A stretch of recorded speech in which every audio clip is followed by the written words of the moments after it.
Untamed is going to be untamed. It's going to be a little crazy. I want to talk to my people. I want to talk to my brothers and sisters. We can have grace and humility in how we interact with other people. Oh, hot dog, look at you. And nobody talked about what's really happening. And let's have conversations about what truth is.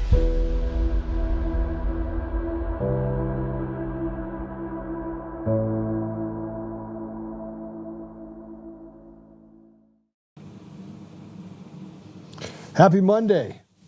It's good to see you guys again. It's been a great weekend. Man, how about that show on Saturday? How about that? That's one of many installments. We got another one happening this week, and we'll put together one after the other. We're going to get all the way down to the genesis of Smartmatic, Dominion, Sequoia, ESNS. We're going to dissect all of it. We're even going to bring you into the Scott Linebecker. What did he do when he was overseas in Kosovo? And why is Serbia such a hotspot? Why was there ever a conflict in Kosovo? And how do you tie back the organized crime that happens not just in Serbia, but in Ukraine and other areas to the players that run Dominion, that run now Liberty Vote? And we're going to be able to go through a bunch of things, but what I just want to say thank you to B. Somebody asked why it was hidden. Why do we hide his identity? Why? Because everyone that has gotten involved in this, and I'm going to prove it to you. I'm going to prove it to you. Every single person that has gotten involved in anything related to helping the people, the same playbook has been used, and they have literally, without exception, gone after them full bore. And now we're going to be able to talk about. We're going to be able to talk about all of it. I'm going to draw a line to the people that came forward, like Dr. Corey and Dr. McCullough, people that came forward and talked about the elections, or excuse me, the vaccines, and they became kooks. These are people that were highly respected in their field, that were very academic about the information they put out there. We can talk about the elections and going all the way back to Clint Curtis, who they said, oh, this guy doesn't know what he's talking about. That's the new thing, is that the experts are no longer experts, and the people that are experts are partisan hacks. And we can talk about the effectiveness of ivermectin. And you could go to Grok, and you could run in there ivermectin. I want to take ivermectin because and Grok will tell you that it's all an urban myth. We could talk about the J6 pipe bomber. I was so angry. You have people on both sides of the aisle that unequivocally are saying the same thing. They're saying nothing to see here. Oh, we feel bad for the J6 bomber. It reminds me of the election fraud tied to Eric Coomer. It's identical. Like, how in the world do you take someone that you've proven and then say that that's not science? That you pull the information related to the elections and you go, yeah, that's not proof. Now you got to have a smoking gun. They've moved all the goalposts. All the goalposts and said, you know what? Even if you have the proof, we're going to basically say that unintended victim. This isn't the right person. Oh, they had to turn off their social media. Oh, but they do it for these demons. And I was having a conversation with my friend, and I go, Kyle, bro, you were a storied FBI agent. And now you're right in the middle of all this stuff having to do with Steve Baker and the J6 bomber. And the expert reports and all the information at the FBI that will prove 1,000% the J6 bomber is in fact, 1,000% is in fact Kirchhoff. But they don't want you to see that. They don't want you to see that at all. But in fact, they're going to do everything they can to keep you away from that. They're going to do everything they can to keep you away from the truth. They're going to do everything they can to stop you from actually seeing all the data. And so when we sat down on Saturday with B, and you walk through the different ways that they're all interconnected, and they're like, yeah, but that's not proof. You know, having a connection to organized crime, yes, it is proof. It 1,000% is proof. And the fact that we have to sit here and have this conversation is disingenuous to what the American people deserve. So let me tell you about what we're going to talk about today. We're going to talk to Dr. William Federer. Do we have Tommy with us as well? Can we bring Tommy in? Tommy, how you doing, brother? I'm doing good. How are you? Good. Did you get a chance to see the report that came out? I'm sorry, not the report. About the bomber? Yeah. Yeah, I've seen it kind of tangentially around how isn't a U.S. Capitol police officer? No, it's a CIA Ah, employee. better. It was a Capitol police officer. There you go. And they did this thing called a gait analysis. A gait analysis is basically the way you walk. It's like a Yeah, fingerprint. they've been using that in China for a while. So people with use face masks, the only way to around it is really to use, I think, either uneven shoes or to put gravel in your shoes. But gait analysis is pretty much up there with like a fingerprint. It's actually more conclusive than a fingerprint because a fingerprint, there is the possibility you could have a secondary person. It's 95%, 90% conclusive, right? But that's not the case with gating. I mean, you can get almost to 99%, 99.5%. Yeah.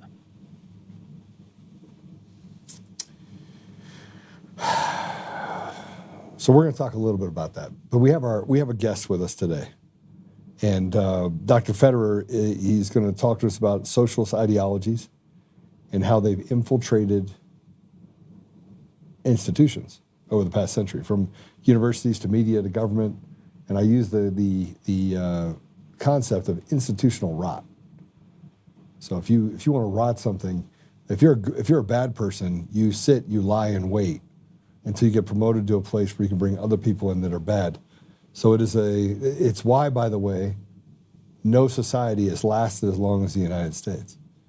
The United States, they try to figure out a way to crack the code in the United States. Like, how do you crack something that is smaller parts of a bigger part, and each one of those parts has its own autonomy for how it operates in those particular environments? That's community-based government, state-based government, national government.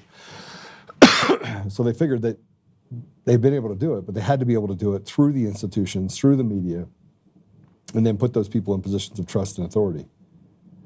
So we're going to, and that leads to a consolidation of power. So he's going to connect our shift from religious tolerance to hostility against foundational Christian values, which is typically what you do if you're a demon, and the rise of state-controlled narratives.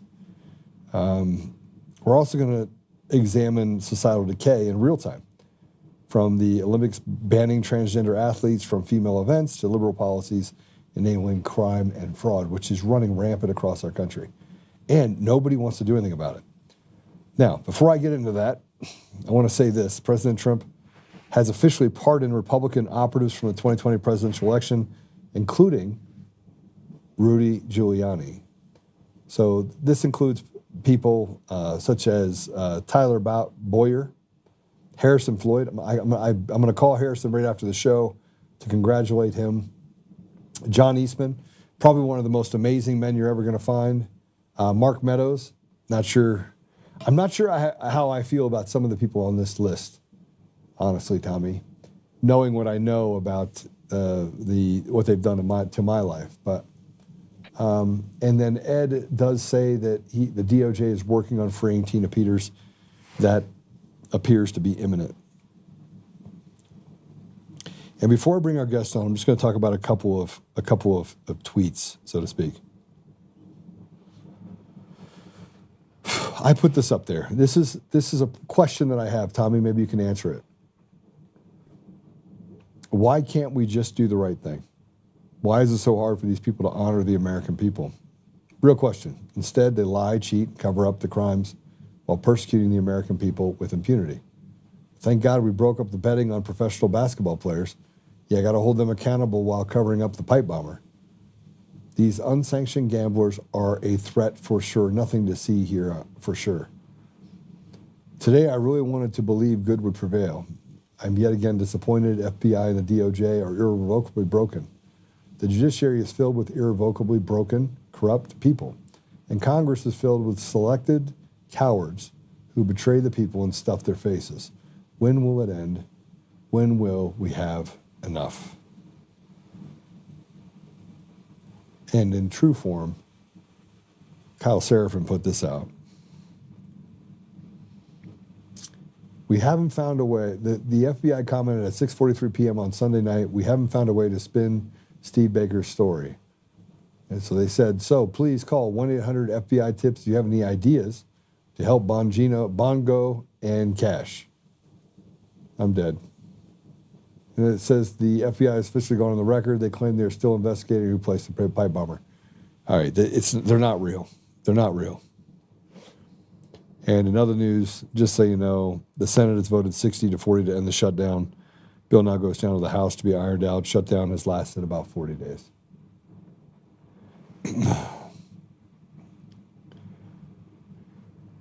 I'm going to play this last piece, which is the Democrats' plan using the American people as leverage. This actually happened. Go ahead and play cut 5. We need to do this while we have the leverage. Of course, there will be, families that are going to suffer, but it is one of the few leverage times we have. You reopen the government and we lose our leverage, there has to be an agreement right now. That's what this whole shutdown is about. Republicans control the House, the Senate, and the White House. Frankly, this is our only moment of leverage. The idea that you would give up all of your leverage and then hopefully get some sort of great deal coming down the pike is just a fool's errand. Why are working families the leverage the Democrats need to get Obamacare fixed? It's the only lever we have. Democrats have this one little sliver right now when we've got some leverage here. Some Republican senators have pushed a bill that would pay government workers. I think that just gives the president more leverage. Catherine was basically expressing, in her own words, the notion that our leverage right now are our votes.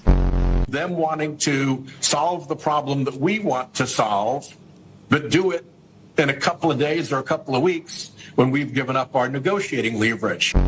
Without that leverage, the minority party, would be stuck in the mud and not basically have anything to negotiate.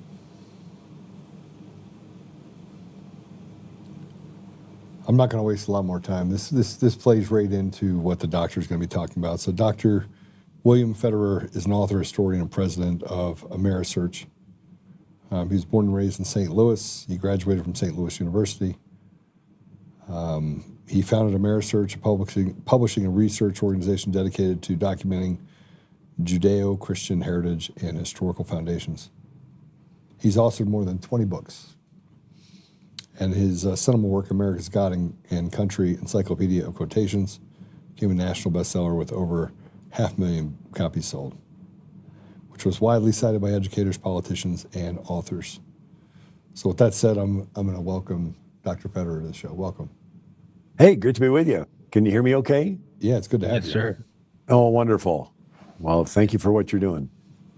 Dr. Federer wrote, I had him on several years ago, a couple times, in his book, Socialism from Plato to President. I think, I didn't even know what we were going to be talking about today. There it is. Otherwise, you can get it in the description. It's also on Amazon. You can grab it. I've read it, I believe, twice. And it's actually kind of ironic because I didn't know what Joe was going to be bringing up today in terms of current events, but it weaves right in there. And Dr. Federer can really, be it 200 years ago, be it 2,000 years ago, or be it in present day, you really can see the erosion of not only trust in institutions, but also, as Dr. Federer, I believe you said before, is faith in God, faith in Christ. And you can see that it all does seem to be I forget the exact wording of the quote, but lay not your treasures where dust and time doth corrupt. And I believe you turned me on to that quote, but I think that you are a pretty good fit for the show today. Yeah. Well, one of the chapters in the book is how to brainwash a nation. And they've basically taken marketing of products into marketing of ideologies. And so Karl von Clausewitz is a 19th century military strategist, and he gave the classic purpose of war. It's to get your opponent to submit to your will. So you go through all the battle strategy and weapons, but the goal is to get your opponent to submit to your will. Well, Sun Tzu's Art of War, 5th century BC, says that supreme excellence in a commander is to get your enemy to submit without a fight. It's like you psych them out. It's just called the psychological operation, psychological warfare. I mean, if the goal is to get them to submit, if you're really good, you can make them think you're more powerful than you are and then confuse them and demoralize them. Now it's called 5th generation warfare, where you get your enemy to submit without them even being aware there is a war. Right? If the goal is to get them to submit, what if you could just get them scared, health or climate or whatever, and then they surrender their rights? Right? So the psychological warfare has quite a history. You go back to, Bible stories. The 12 spies go into the promised land, 10 come back with a negative report, and the Israelites panic and say, let's stone Moses and go back to Egypt. It's like, look, they didn't even get to the battlefield and they're giving up. And then Gideon did it in reverse. With 300, he was able to get 100,000 Midianites to attack each other in the dark and blow the trumpets and the torches. But during World War... 32,000 to 10,000 to 300, the Gideon 300, I think is what you're referring to. Yeah, Gideon was a psychological operation. That we remember that story, but it wasn't them fighting him, it was them blowing the trumpets and then these Assyrians getting up in the dark and bumping into each other, or the Midianites. But during World War II, we dropped pamphlets on German villages saying your side is already lost, your commander just hasn't told you. And it would mess with their minds. They'd be like, why are we fighting? I read we already lost. And then the Japanese did it to us. Tokyo Rose is a woman with a seductive voice. Radio waves would go across the ocean to our ships, and she would say, you Americans are doing all this terrible stuff, and it would demoralize our guys. And so this idea... They did it in Vietnam, too. Right. That was a big thing in Vietnam. I actually, a friend of mine, John Moore, he might be a good guest for you, but he actually worked in the military during the Vietnam War writing all the psychological warfare pamphlets, and so he's got a great insight in them. But so the fifth column warfare, ancient Greeks would have 2 columns, 2 flanks. What's the 5th column? Well, that's where you would have your people inside the enemy camp sowing confusion. So Alexander the Great's dad is Philip of Macedon, and he's marching toward Athens. And Athens was a democracy. So there's citizens gathering together in the marketplace, and they're saying, we got to get our military up to speed. And Philip had paid traders, and they would stand up and say, wait a second, let's not get carried away. I hear Philip's not such a bad guy. I hear he's not conquering cities. He's liberating them. And the people don't hate him, but they really like him. And these paid traders would gather around themselves what Lenin later called useful idiots, like college students who would believe the traders. And they'd be like, yeah, from the river to the sea, and they'd be so confused. And so it so divided Athens that when Philip marched up to the gates, they couldn't mount a unified defense, and they throw open the gates and he takes over. And so there's a quote from Cicero, who was a Roman orator, but he says this in 42 BC, a nation can survive its fools and even ambitious, but it cannot survive treason from within. An enemy at the gates is less formidable, for he's known and he carries his banners openly against the city. But the traitor moves amongst those within the gates freely, his sly whispers heard in the very halls of government. He works secretly to undermine the pillars of a city. He infects the body politic so it can no longer resist. A murderer is less to be feared. And so this idea of 5th column warfare, it's interesting. Quotes. Here's a quote from Franklin Roosevelt, 1940. We have seen the treacherous use of 5th column, by which persons supposed to be peaceful visitors were actually part of an enemy unit of occupation. FDR said, 1942, our enemies have spread falsehood, error. They've started 5th columns everywhere, duped the innocent, fomented suspicion and hate between neighbors. And then FDR said, May 26, 1940, today our threat to national security is the Trojan horse, the 5th column that betrays a nation unprepared for treachery, spies, saboteurs, traitors, actors in this new strategy. And then Winston Churchill. In the British Commonwealth, in the United States, communist parties or fifth columns constitute a growing challenge and peril to Christian civilization. So this idea is you sneak into the country, maybe buy up land around military bases like the Chinese.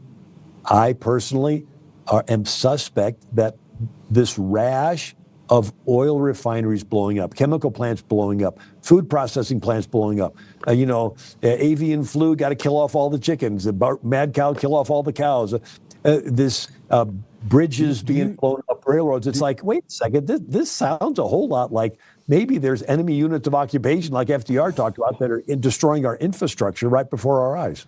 So you talk about the birds. What's interesting about that is strategically, these are the organizations that have rejected the idea that they would inject this stuff into their chickens. So they killed off the ones that said, hey, we're going to opt out. We want all fully organic. So they were rejecting all the things they were putting in those chickens. Now, that wasn't just one. That was 15 or 20 different companies in different environments over the last 5 years, right? And then they called it this avian flu, so we had to kill off all the birds.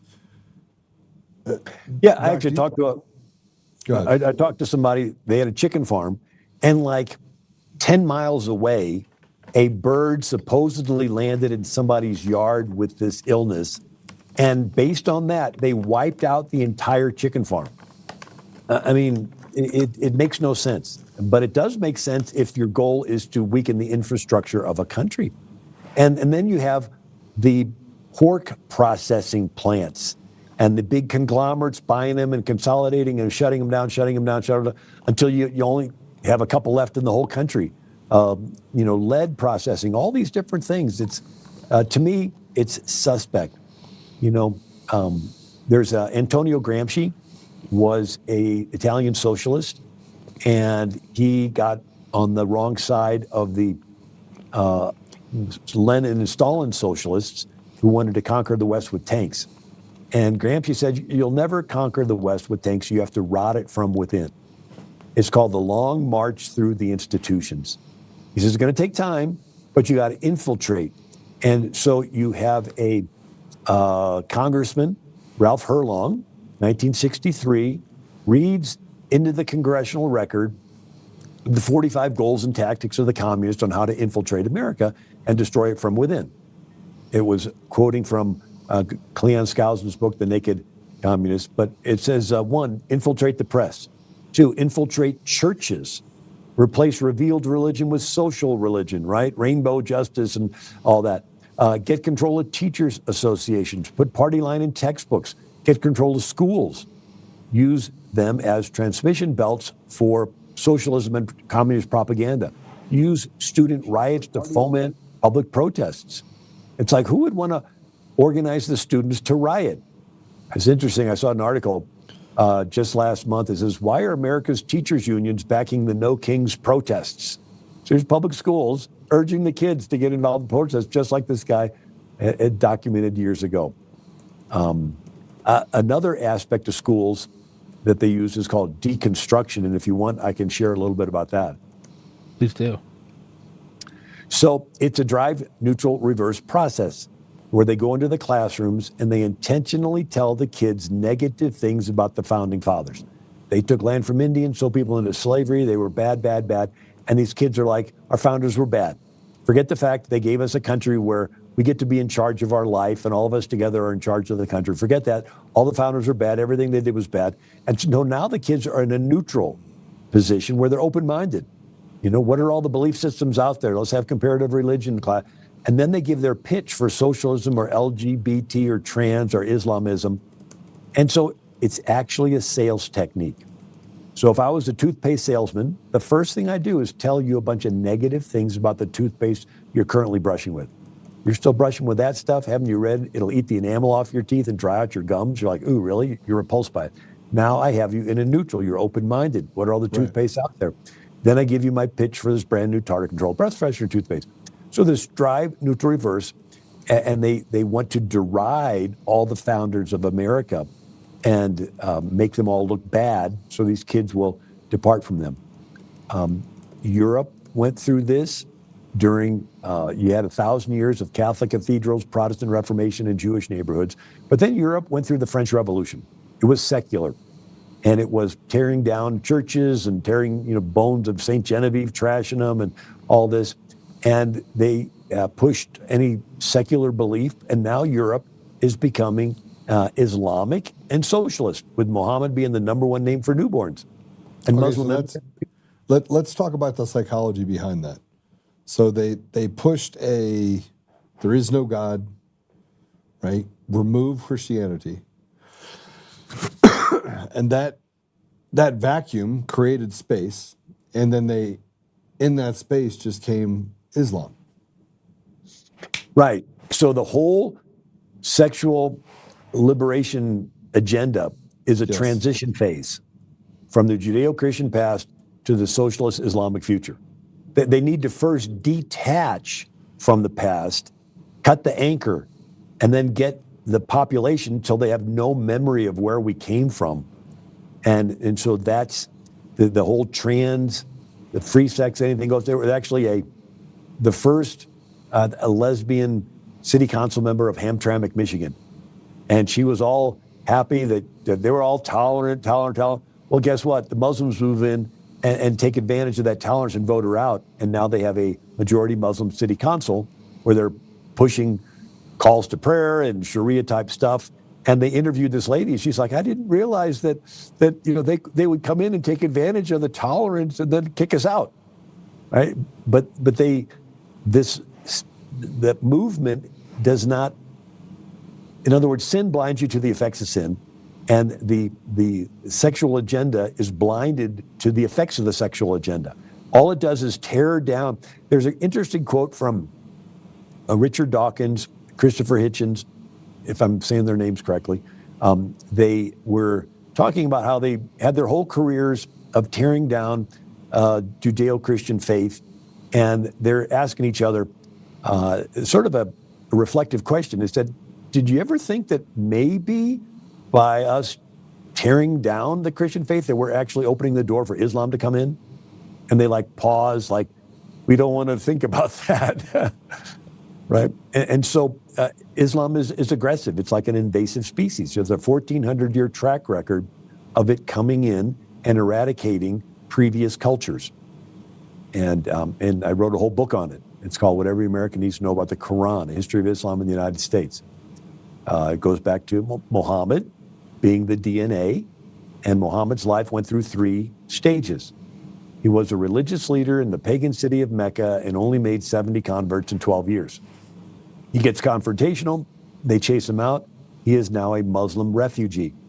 He goes north to a Jewish city called Medina, and they let him in as a Muslim immigrant.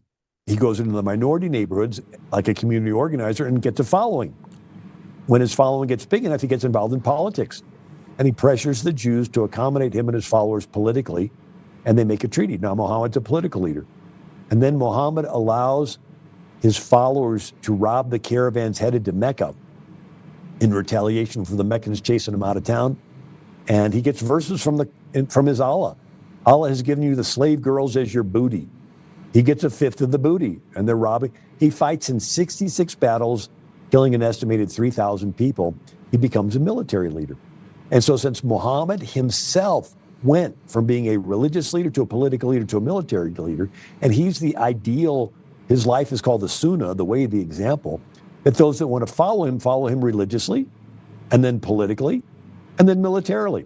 So there's a 1,400-year track record of them coming into host cultures as immigrants, and then building a support base and getting involved and getting elected into politics, and then random outbreaks of violence, usually by the young men, and then the previous inhabitants of the neighborhood no longer feel safe and move out, and they take over the neighborhood, city by city, country by country. All right, so do you think it's too late? I mean, I have to ask you the question, is it too late? Is it too late for our country to come back from this massive amount of degradation we have in our country? No, it's never too late. Hold on a second, time out. the never too late. I mean, I use that too. Works out really well. But Doc, you're smart. You understand math. You understand the complexities of the rot that we face, right? So institutionally has led into government, who's led into our judiciary, led into our legislature. It's created false selected, elections. I mean, it's everywhere. It is pervasive. Would you agree? It is. It is very, very serious. But, I mean, it was a miracle that Trump got elected.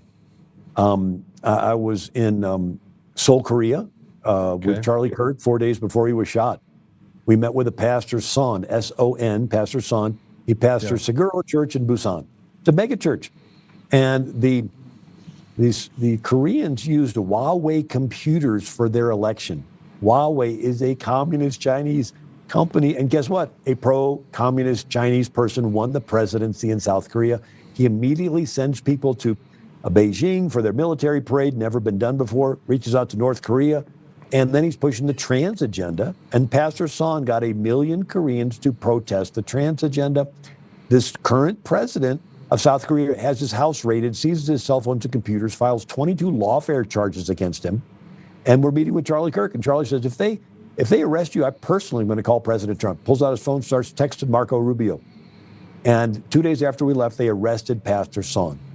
And Charlie's staff said, we're going to focus on this full time. We got one last event in Utah, and then we're going to focus on it. Well, guess what happened? He didn't make it past that event in Utah. So you just actually added some context. I just got that thing happened. You know, when you get that thing up the back of your neck. So Charlie said, I'm going to call President Trump if you're arrested. I was in the room, with Rob McCoy and Ryan Hilfenbein of Liberty University. I know Rob McCoy, good dude. Yeah. Okay, so he's now in jail? Yeah. And they have seized his son's phones. They've raided military bases and seized their computers, the ones that work together with the Americans, never been done before. 25% of South Korea is Christian. They used to give out New Testaments to the soldiers, right? But they've been infiltrated. Communists realize that they can just come in with money and they can buy up stuff. Are you telling me that South Korea has gone the way of the United States on their election systems? Yeah. They're doing what they were doing after Biden got in. They're literally hunting down people that have anti-leftist government tendencies, and they're coming up with bogus charges to come after them. And so even the Washington Times, the newspaper in Washington, D.C., it's a conservative paper, and it's part owned by the Unification Church. I know it's a little different, but the head of it... The Moonies. Right. The head of it, Sung Myung Moon, passed away, but his 82-year-old widow had her house raided, and they put her in prison. An 82-year-old widow, what kind of threat she's going to be, right? And so now the Washington Times, this conservative newspaper in America, is saying, wait, what is going on in South Korea that they are cracking down on people that disagree with the fact that they stole the election? And we met with business leaders that are afraid to speak out against this, and church leaders that are afraid to speak out. It's sort of like what they did to the January 6th people. They want to hunt them down and go after them. It was a miracle that Trump won the second term. He's not a global. He's pushing back on their globalist agenda. He's not perfect, but he's got backbone, and he's standing up to make America great. But anyway, talking about. It's never too late. It was a miracle he got in. I still believe that God's got some more miracles in that are available. But the things that you're telling me are problematic because nobody's talking about it, and nobody's talking about the correlation between Charlie Kirk going there saying, "I'll call President Trump myself if you're arrested," comes back, goes to Utah State, Charlie gets murdered, assassinated, and then they arrest him. Yeah, I'd never. That's horrifying. I mean, think about that, Dr. Federer. Think about what you just said, right? I don't believe in coincidences. I don't believe in, and I do believe that there's enough going on in our media right now, enough chaos, that things like this get covered up. I talked to a guy that used to be a PSYOPs military officer. Yep. And I said, tell me about what is this PSYOPs? He goes, okay, we were in Afghanistan, and there was a Muslim imam that was causing us problems. And if we would have killed the imam, they would have risen up and gotten crazy. So we started a parade in the middle of town with loudspeakers thanking the imam by name for helping Americans behind the scenes. And we went to his door and put a basket of fruit on his doorstep. He says, by the time we got back to the base, that problem was taken care of. I'm like, what do you mean? His own people killed him. Yeah. They believe this PSYOPs. And he went on to tell me, I'm just reporting it, he says, remember when COVID happened and there was all those body bag pictures in New York? He says, we did that. Those were empty body bags. That was a PSYOPs. I mean, we're experiencing, so... what is his name? Who is, if you can? No, I mean, if you don't, no, I can put him in touch with you, but I don't know. Sure, I was gonna ask if I could put in touch. Sorry, keep going. I've got 3 different friends that were former PSYOPs officers, and they make a note of it. Feed me stuff. That basically, there's a book by Michael Waller, and it's called I had him on. Yeah. How Cold War heroes became dupes of the deep state. Had him on my show. He's awesome. So it was Obama that all these tactics that were used during the Cold War to basically, overthrow pro-Soviet leaders and have these countries be more pro-Western. Obama turned all these things inward on America. And so in 2015, if I get the date right, Obama signed an executive order using behavioral science insights for the benefit of the American people. What's behavioral science insights? It's PSYOPs. And it says right in there, to study people, how they make their decisions, and how this can be used for the pushing an agenda in America. And then Obama, so during the Cold War, the Mockingbird Project, it was Carl Bernstein, Watergate reporter, CIA, and the press. It's a 1977 Rolling Stone magazine article. And he says that the CIA under Allen Dulles has 400 assets in the mainstream media. And they were feeding talking points that at the time were more or less warning America to the Soviet threat. And so the liberals found out about this, and they didn't like the anti-Soviet. So they passed the Smith-Mundt Modernization Act. The Smith-Mundt Act, which stopped it. Then Obama brings the Smith-Mundt Modernization Act, which reallows Obama to go back to having the CIA create these talking points and feed them to the press in America. And so the Smith-Mundt Act stopped it. Smith-Mundt Modernization Act brought it back. And then Obama signed, I think in 2014, if I'm not mistaken, the Countering Foreign Propaganda and Disinformation Act, which gave him the authority to decide what's disinformation and cancel it. And basically he considers anybody that's conservative disinformation, weaponizing the country against, Catholics that are pro-life and against moms that speak out against the trans agenda at school board meetings, right? So these tactics that were used, the psychological ones, to try to turn other countries pro-American, Obama used these to turn inward on America for political, sort of like he got Lois Lerner to have the IRS target conservative groups. And when she was asked to testify, she pled the fifth and stood up and walked out. Right here, they were weaponizing it. Well, so Obama's been doing that, did that with all these different departments. And Trump is trying to dismantle these things. How do you, Dr. Federer, how do you dismantle what is institutionally implemented into the foundation? Like that poison goes very, very deep. You talked about the Smith-Mundt Modernization Act. That we have the House, the Senate, and the presidency. We have all 3. Right now, we could pass laws to undo that. Do you know how many Republicans on our side have even toyed with the idea? I mean, No, I don't know the number, but I feel for Mike Johnson because he only has like a 1 vote margin. We got so many rhinos. That's all you need. Well, I mean, there's rhinos that all he needs is for a couple to flip and say, we'll vote. Sort of like Texas. Texas had a Republican majority win. A bunch of rhinos called the Democrats and said, hey, we'll vote for the Democrats in to be speaker if you'll. And it's like, what are the rhinos betraying the Republican Party in Texas? But so you have USAID. And Trump was trying to cut the funding from USAID. Why? Because it is doing all these underhanded things that are against America's interest. You have Carrie Lake and canceling this Voice of America. Why? Because they're pushing a communist narrative. So there's attempts to try to scale back the deep state, but it's hard because you got these liberal judges wanting to stop Trump. There's something called the SES, Senior Executive Service. It's a union of the top people in all the federal departments. And by law, a new president can only fire 10% of them. The rest of them are union members. And to get rid of a union member, it's like really hard. And so Obama filled the SES with Islamists and communists and all those rest. So they're embedded into the machinery. And so it's a cancer that's in there.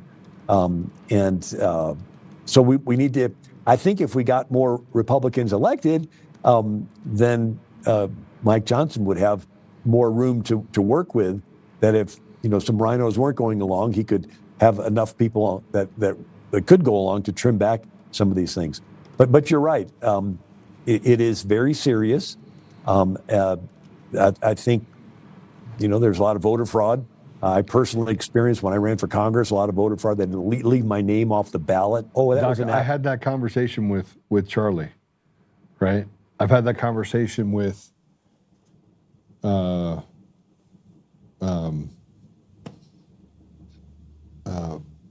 second in command, Vance Bowyer. Okay, yeah. I've had that conversation, and they all told me I was crazy. Right? Now I'm a system architect.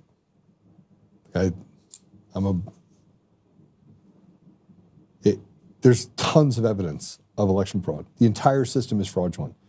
Dominion, ES&S, Smartmatic. I mean, we have more evidence. They just keep moving the goalposts. That's not enough evidence. That's not enough evidence. You have judges that are basically throwing it out on standing, doing all the things that they can do. We have all the evidence to prove that our election systems are absolutely fraudulent. So you're never going to get to a place where you have the density that you need in Republicans, because Republicans are doing the biddings of the Democrat. You just said what they did in Texas. Hey, we'll elect a Democrat, speaker. To cut off what's happening with the Republicans. Like, we don't have a really good record. Even Mike Johnson doesn't have a great record. Lots of people don't have a good record because they're taking money from foreign entities. Right?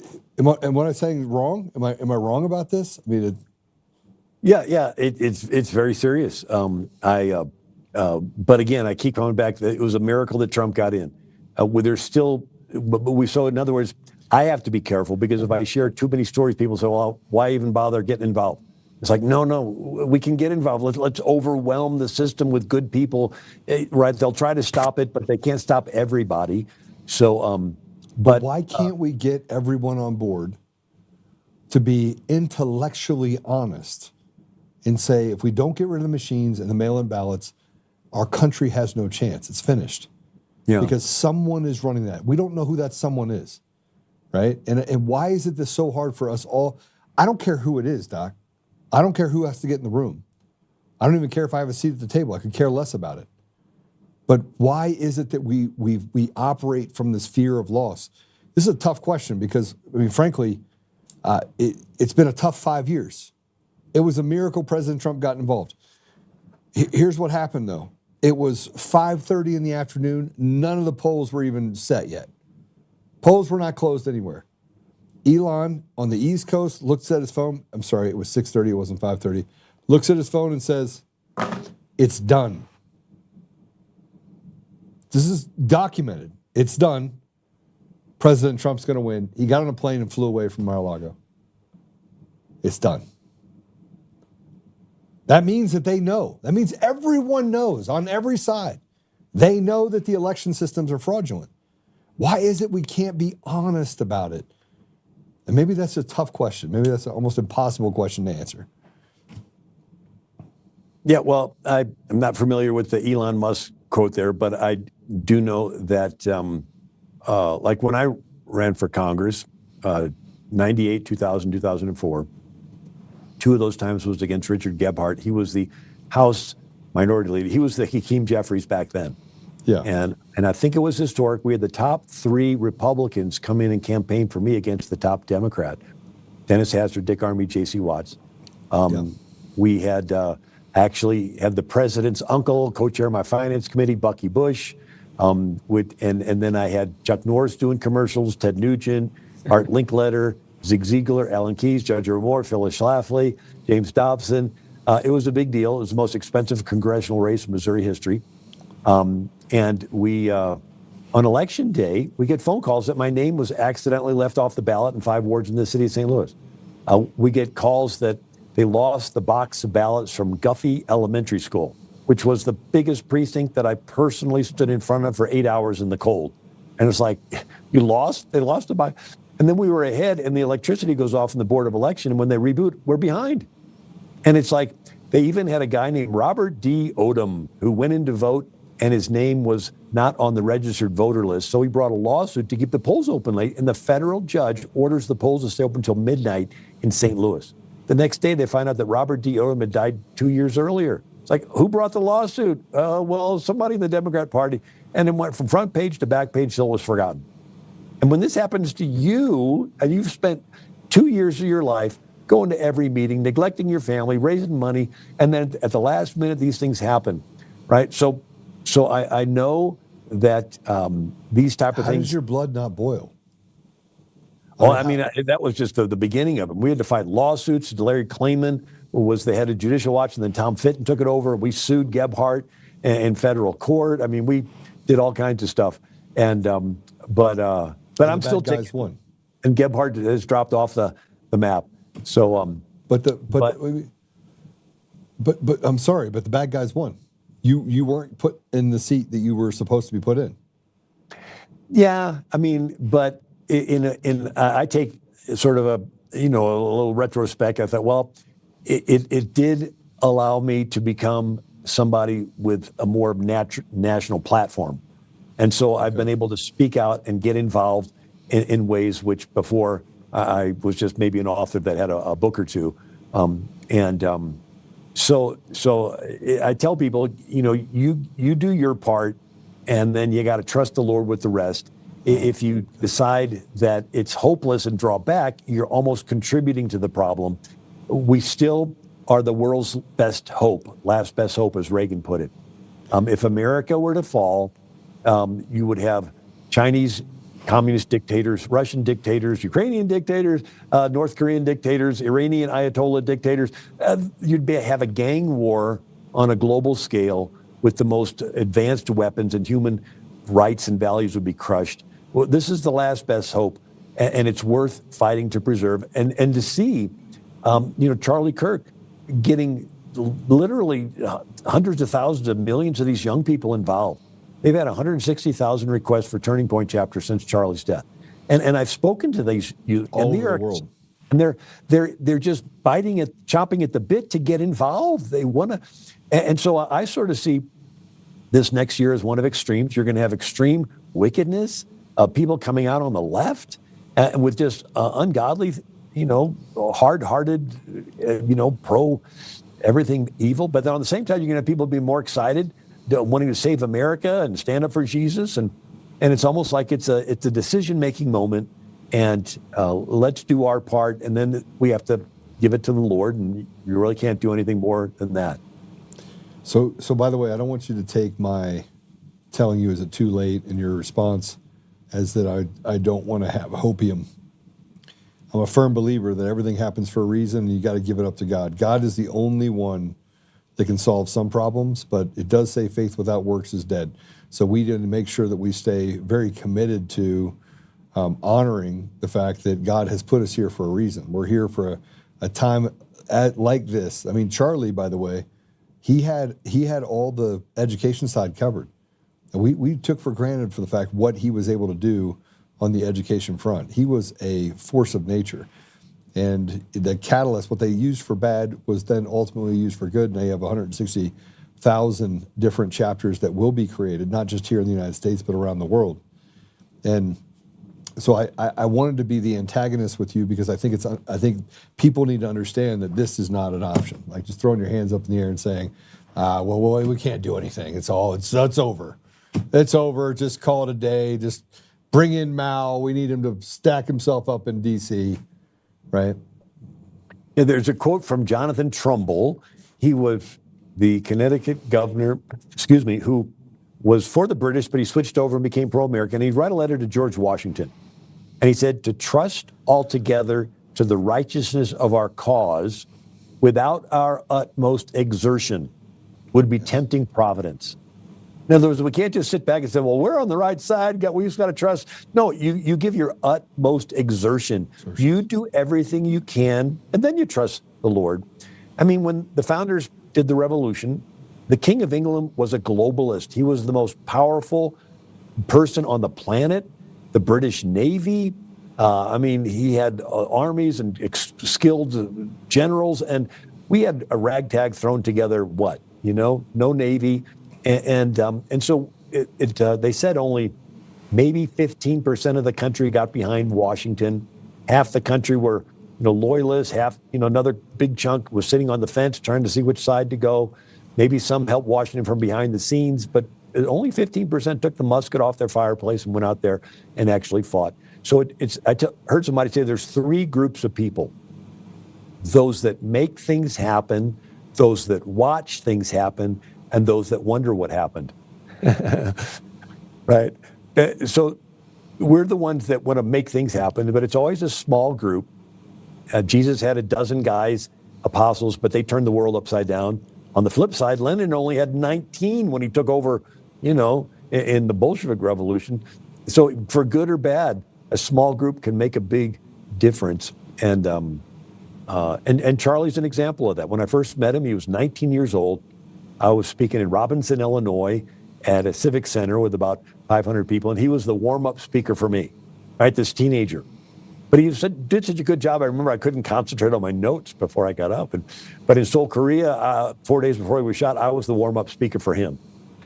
And to think that here, it just what really was a short time, this one guy really changed the world. And that's an encouragement to everybody that you can make a big impact. You just got to be sold out. And then, the Bible stories, what are the ones we love the best? It looks hopeless. God raises up a Moses, a Gideon, a David, right? And they have faith and courage, and things turn around. And this is just our turn. And all right, so I like to work the problem, and it's one of the things Charlie did really well because he was the great debater. Like he debated things. But we have to start recognizing this shift from religious tolerance, which I think enamored or created this sleepiness in our country, to what is happening to Christians. And I'm not just talking about Nigeria. I'm talking about open hostilities that we have in the United States and Canada and South and Central America, which were heavily Catholic, and even other stuff happening around the world. It's almost like a cancer that's spread across the world. How do we go from one to the other and then center that on things that should be pretty easy to understand? It should be not. We should never even have to debate it. We shouldn't be having a debate about ethics and morals when it's tied to values. But we have this infiltration of churches, infiltration of our institutions, churches being the most important, that are literally having pastors and people of faith leadership lie to the people. At the same time, they're allowing these bad things to happen to Christians. It feels very anemic. It feels like we're not. Am I describing that correctly? Is it? Yeah.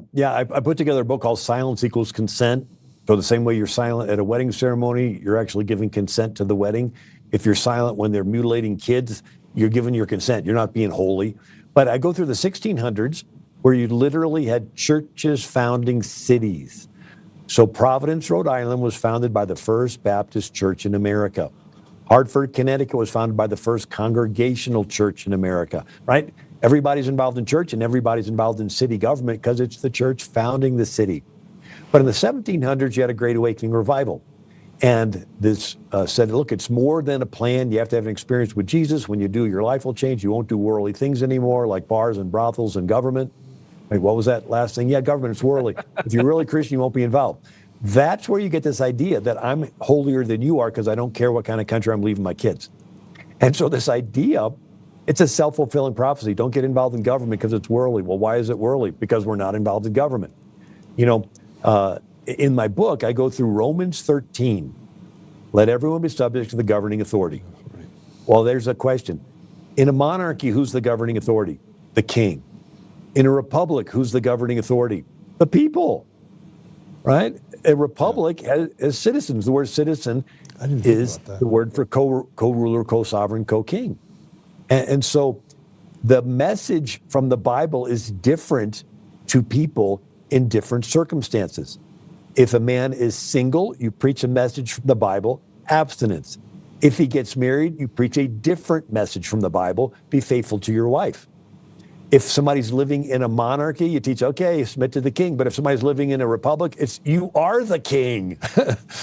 The politicians are your servants. It would be silly in a republic to preach, don't get involved in politics, when it would be like telling a married man to stay abstinent. It's like, that doesn't work, right?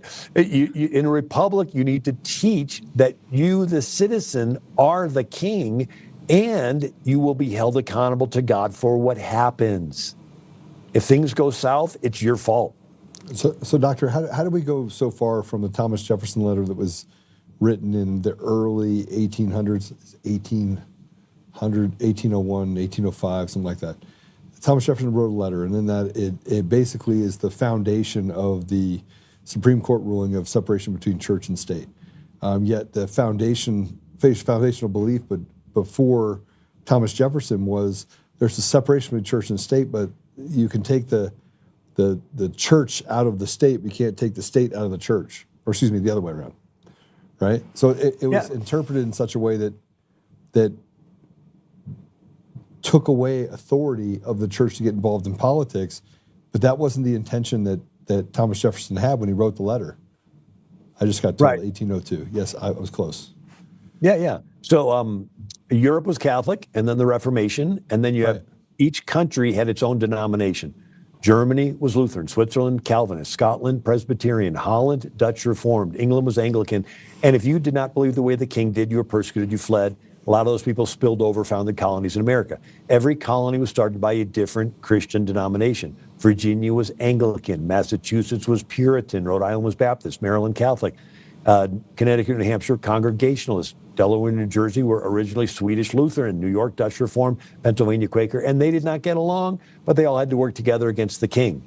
After the Revolution, they had a fear that the new federal government was going to pick one Christian denomination and make it the national one, which is what many of the states had and which is what every country in Europe had. And so they wanted to tie the federal government's hands to keep religion under state's jurisdiction. So I read through every state constitution. 9 of the original state constitutions required office holders to be Protestant. 3, all you had to do is be a plain Christian. I shared this with Charlie. I was on Charlie Kirk's show, and he caught on to it, and he used it in his debates, and he even texted me one of his debates. It's like, hey, I used your stuff. And so he used it on the stage when he called out someone for saying that was an actual racist, that you actually don't support President Trump if you are a racist. It was that speech that he used your work. Yeah. Anyway. And I would, for 20 years, I've been saying the most important thing is to bring people to Christ, but the second most important thing is to preserve the freedom to do the most important thing. And he liked that as well. And but this idea is that Connecticut was a congregational state from the founding of Thomas Hooker, 1639, and they only had one denomination in Connecticut, the Congregational denomination. We become a new country, and the state loosens up and lets Baptists in. But they're sort of second-class citizens. And that's when they write the letter to Thomas Jefferson saying, sir, we recognize as the national legislator, you cannot overrule the laws of the states, but we believe that religion is something between man and God. And as Congregationalists, we shouldn't be treated as second-class citizens or Baptists in the Connecticut Congregational state. And Jefferson writes back, believing with you that religion is something between God and men, that the government has no right to intervene, and that there's a wall of separation between church and state. Right? So Jefferson helped disestablish the Anglican Church in Virginia. And you had Patrick Henry and George Washington wanted to keep the Episcopal Church established, which is like Anglican without a king. And so the people that were against disestablishing it were called anti-disestablishmentarianism. Used to be the longest word in the English language. Yeah. But Jefferson helped disestablish the Anglican Church. Now he's president. These Baptists say, gee, we would help that we'd like you to disestablish this Congregational Church, but we realize you really can't as the president, but gee, we really wish that your views would spread like the rays of the sun would shine. And but Jefferson writes back to him saying, I agree with you, that the government shouldn't have any say. They shouldn't be treating you as a second-class citizen because you're a Baptist in a congregational state. That was the framework. And the Baptists, when they were first started in England, their little Bible studies were raided, and they were dragged before the Star Chamber. It's a room with stars on the ceiling. They would twist their arm, cut off their ear, brand them on the face as a heretic, put them in the Newgate prison, and didn't feed them, and they would starve to death. And so these Baptists fled. We call them pilgrims. And then they settled in New England. And then, so they did not like government raiding their churches and telling them when to shut their church down and when they could open and what they could preach about from the pulpit and what they couldn't preach about. They wanted to keep the government out of their church. And so Jefferson was agreeing with them. And that was the understanding up until 1947. And that was the Everson case. And that was Hugo Black was the Supreme Court justice. He had been a judge 1 year as a police court judge. That's his only legal experience. And he became a Democrat senator from Alabama, former KKK member, Hugo Black. He's on the Supreme Court. And there are some states giving bus rides to Catholic students. And some of the Protestant states tried to stop it. And the case goes to the Supreme Court. And Hugo Black takes religion out of the state's jurisdiction, puts it under the federal. And so he says the First Amendment means at least this: neither the state nor a federal government can establish one religion, prefer one over the other. And it's like, wait a second. Didn't you read these state constitutions that some of the states were congregational and some were Baptist? And so after he gets elected, or after he passes this Everson case, Hugo Black has written a letter by somebody that says, have you read the debates of the First Amendment? And Daniel Dreisbach, in his biography of this, separation of church, state, and Jefferson, talks about Hugo Black taking the letter, turning it over, writing a note to his law clerk, get me the debates of the First Amendment. The guy, Hugo Black, that took a religion out of state's jurisdiction had never read the debates of the First Amendment. He had no clue what it meant. Yet he made the decision, and now it's law. Here's a former KKK member with only 1 year as experience as a police court judge. And he makes this decision, and now it's law of the land, that religion is taken out of state's jurisdiction. And then the next decade, you have the 1957 Washington Ethical Society wants tax exemption as a religious organization, and the IRS says you're an ethical society, you're not religious. Hugo Black, Supreme Court, says ethical culture is now a religion. And then you have Joe Torcaso wants to be a notary in Maryland. He doesn't want to say, so help me God. Hugo Black says there are now new religions which do not acknowledge a supreme being, right? Among them are secular humanism, so now it's a religion. Then Which is a religion, and then you have people that say that there is no God, and that became a religion. And you have Satanists, that became a religion. Yeah. Draft dodgers during the Vietnam War, Elliot Welsh wanted to be an atheist, religious, conscientious objector. And the court says, okay, atheism is your religion, right? You get to be a religious, conscientious objector. So now by kicking God out, they're actually establishing the religion of atheism, which is violating the First Amendment, which says Congress shall make no law respecting the establishment of religion. So these judges are brilliant. They're able to take Jefferson's words to prohibit what Jefferson believed. Yes. Jefferson believed in a creator. He mentions it in the Declaration. Yet they're able to take Jefferson's word, separation of church and state, out of context to prohibit the very creator that Jefferson believes in. But how has this stood for so many years? How has it been the foundation of most of the arguments that you get from, I call them radical leftists or progressives, or people that frankly have adopted dog whistles and don't understand history? I mean, I just got a history lesson from you, right? Yeah, well, three things happened. One, you had an Irish potato famine. So at the time of the founding, 98% of the country was Protestant, 3 million people, 1% Catholic, 30,000 Catholics in a country of 3 million people. Catholics were originally only allowed in 3 states, Maryland, Pennsylvania, and New York. And then 0.1% Jewish, 3,000 Jews, 7 synagogues in a country of 3 million people. And then you have an Irish potato famine. Millions of Irish Catholics come to America. They go from 1% to 20% in a decade. And there's a large anti-Catholic backlash, and then it settles down. Then many states change their state constitutions to say all you got to do is be a Christian, no longer Protestant, just a plain Christian. And there's a persecution of Jews in Bavaria, middle 1800s, 250,000 come across. They go from 0.1% to 1%. And then Thomas Kennedy, a Presbyterian in Maryland, changes the state constitution to say every officer there to be a Christian, and if the party shall profess to be a Jew, the declaration shall be of a belief in a future state of rewards and punishments. After the Civil War, many states rewrote their constitution to say all you had to do is believe in God, right? But you drop the pebble in the pond, the ripples go out. You can see first it's tolerance only for the denomination that started the colony, then it went out to Protestants, then Catholics, then Jews, anybody that believes in God, finally to the Satanists, the trans, and everything else, and the last one's in when it kicked the first ones out. So everybody's tolerated in America except the Christians that founded the country. So it's backfired. So I wrote a book by that title. I got to read that book. I've got to read that book. Like, guys, get me that book, like right now, please. I've got to read that book. What's it called? It's called Backfired, A Nation Born for Religious Tolerance no longer tolerates the religion of its founders. Another book is called The Original 13, where I read through every charter of every colony and then every state constitution. So I take Virginia, from a 1606 charter, 1609 charter, all the way to 16, and then the first state constitution and all the amendments to the state constitution, all the way up to the present. And then I do the same for North Carolina and South Carolina and Georgia. So you get this picture of a snapshot of the entire history of Maryland, from Lord Baltimore founding it all the way up to Madalyn Murray O'Hair. And you get to see this timeline state by state. And each state advanced religious freedom at its own speed, like a racetrack with 13 lanes. And so some states today have gambling, others don't.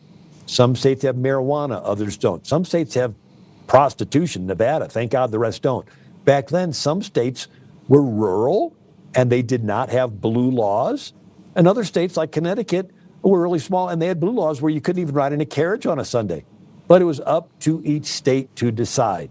So religion was under state's jurisdiction up until that Everson case in 1947, when they took religion out of state's jurisdiction. And but now you see this entrance of Islamism and Satanism and trans. I was with a Anglican priest, Father Calvin Robinson, big tall black guy. You may have seen his debates on YouTube with Oxford. He's brilliant. He was there at Oxford. He's conservative. They call him, right wing. But anyway, he started. He's pastoring in Grand Rapids, Michigan, and he said, "I cannot go back to England." I said, "Why?" He goes, "They'll arrest me." I go, "Why?" He goes, "Censorship laws. 16,000 people are in prison in England, some for as little as liking a post. Or retweeting a post." He says they're letting murderers and rapists out of jail and putting people who have forwarded a post in jail in England. And then in Sweden, or Finland, there is a parliamentarian, and she's before their Supreme Court because she tweeted a Bible verse. And then you have, in Seoul, Korea, right? They're raiding pastors' houses, and these freedoms are being threatened. And so we need to. Well, we had the same thing that happened here. Yeah. We had someone that prayed in front of an abortion clinic and was locked up and put in jail by our own DOJ in 2022. That actually happened. Was sentenced to, I think, 4 years or 5 years. And, there are people in this country that have been arrested for tweets, arrested for making comments. So it's not even just what's happening there. They're finding creative ways around. I mean, the 1512 laws in the J6ers, same thing. They took a law that was designed for people that were basically obstructing the official proceedings tied to Enron, and they used that to say you're not allowed to execute your redress of grievances at the state capitol during a counting of the vote. You know, every totalitarian regime in history, once they seize power, they want to arrest and kill off all their opponents. I mean, even Bible stories, you'll have a King Joash, and he gets in, what does he do? He kills off all his brothers, anybody that challenges the throne. There's a Muslim Sultan, Murad the First, and he has a harem, lots of wives, and he says it for the sake of the Ottoman Empire, it behooves the son that seizes power to kill all his brothers, right?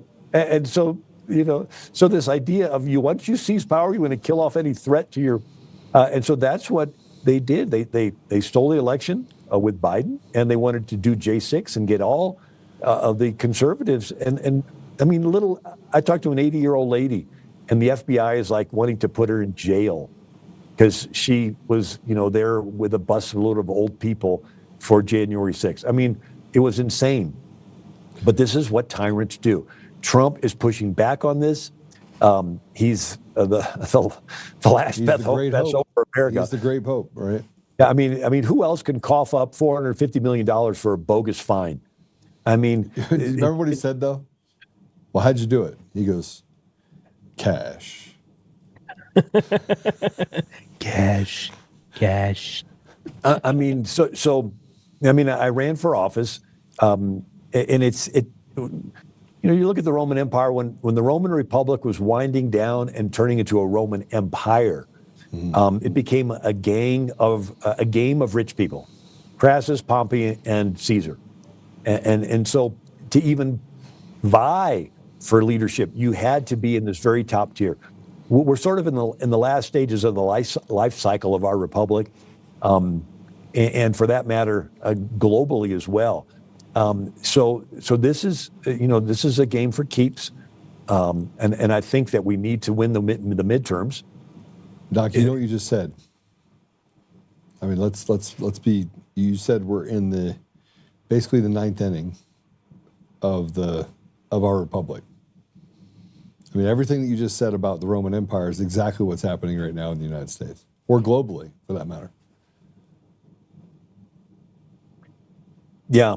You know, Could be in the transition phase to an empire. I mean, empires can, or republics or whatever, they can fizzle out. They can completely implode like a supernova, or they can turn into an empire. And say the Holy Roman Empire, it's not a republic, but that also led to the Pax Americana. So, I kind of look at, and this is maybe bargaining, I kind of look at like best case, like we're going to transition to some sort of empire. But if that's what it takes to stop the the irreversible march of satanic pedophile transitioning kids, I kind of take that as a win. That's just my 2 cents. Sorry for interrupting, Dr. Federer. No, that's good. So Will and Ariel Durant wrote a multi-volume history of the world, and they observed trends. One of the trends was, as a nation becomes more advanced, they wait longer to have children and have fewer of them. And the less advanced nations start earlier and have more kids. And he goes, in this way, the laws of nature seem to punish the more advanced by having the less advanced have more kids and overrun them. So Rome was being invaded by the Ostrogoths and the Visigoths, and they were having lots of kids. And Julius Caesar wanted to have the Italians have more kids, and so he forbade women who had no children from wearing certain fashions and riding around in those, the poles where the servants would carry you on your shoulders, before, with the wheels, but it still didn't help, because the Romans would want to enjoy their pleasures, and they wanted to have the women wanted to have fewer kids. And so you look at population-wise, when I was in Seoul, Korea with Charlie, he says, Korea has one of the lowest birth rates in the world. He says, you're breeding yourself out of existence. You're all working really hard and waiting to get married, but you're not having kids. He goes, I know how this game plan works. They're going to say, we got to let the Chinese immigrants come in to work the jobs, and they'll take over your country that way. But you look at the average, the Muslim immigrants coming into Western countries take advantage of the welfare. And the guy will have his 4 wives, put them each in a house or apartment, and say, go down to the welfare office and say your husband's not around. And they get welfare checks. And the guy visits his wives, and the more children they have, the larger the welfare checks get. And he's living with his harem, and it's all paid for at state expense. And the average Muslim woman, that's a fundamental one, has 5 children. And yet the Europeans are having maybe 1 kid.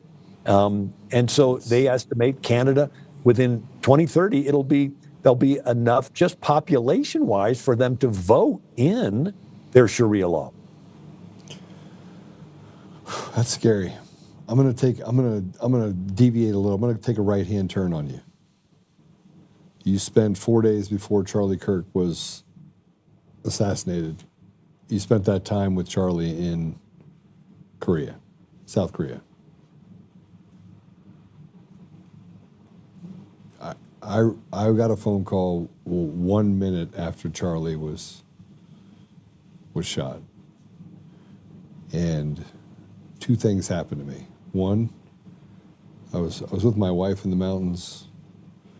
I picked up the phone, called Laura Logan almost immediately, and said, "Hey." And then I just became so angry because I knew right away.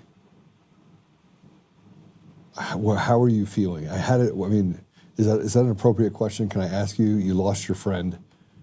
You were just with him 4 days earlier. I mean, where? Yeah, I mean, I knew him for at least 10 years.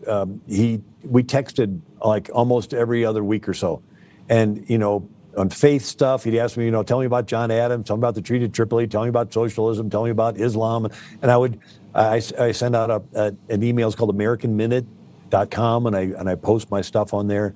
And he asked me to be a part of TurningPointEd.com. So I produce a weekly video called How We Got Here. You can go to TurningPointEd.com, look at resources, click down, you can put in your email and you get it. But I got a text from him less than a day before he was shot, and it was 1 Corinthians 16:9. There's a wide door of effective ministry open for me, but there are many adversaries. I didn't eat or sleep for days. I had to go speak in Baltimore, came back. My wife was asleep. I mean, it was a gut blow. And I'm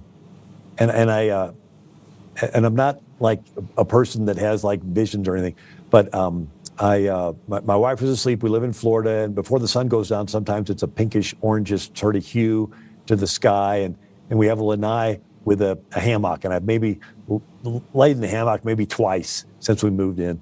But I said, you know what, I'm just going to lie there, and I was just thinking about everything, and I zonked out. And I had this sort of like in a dream imagination of Charlie walking onto the lanai saying, I need your help to keep this thing going. Can you do it? And it was like an imagination. So I thought, I want to imagine some more, and I couldn't, and I woke up. And I thought, that's sort of the attitude that maybe we all need to take. Instead of sitting back saying, hey, what's going to happen? It's like, no, we need to jump in with both feet and say, what can we do to keep this thing going? Or we got a whole bunch of young people that are motivated to save Western civilization, right? And they're chomping at the bit, and we can, and again, when I first met Charlie, he was 19. And how many 19-year-olds have we met? And for those that are watching that are young, you can change the world. And so I have to say, being at the memorial with 75,000 people in a football stadium, 25,000 in overflow, the entire leadership of the most powerful nation in the world, the president, Vice President Vance talking about Jesus, and Hegseth talking about Jesus, and Rubio and Tulsi Gabbard quoting scriptures, and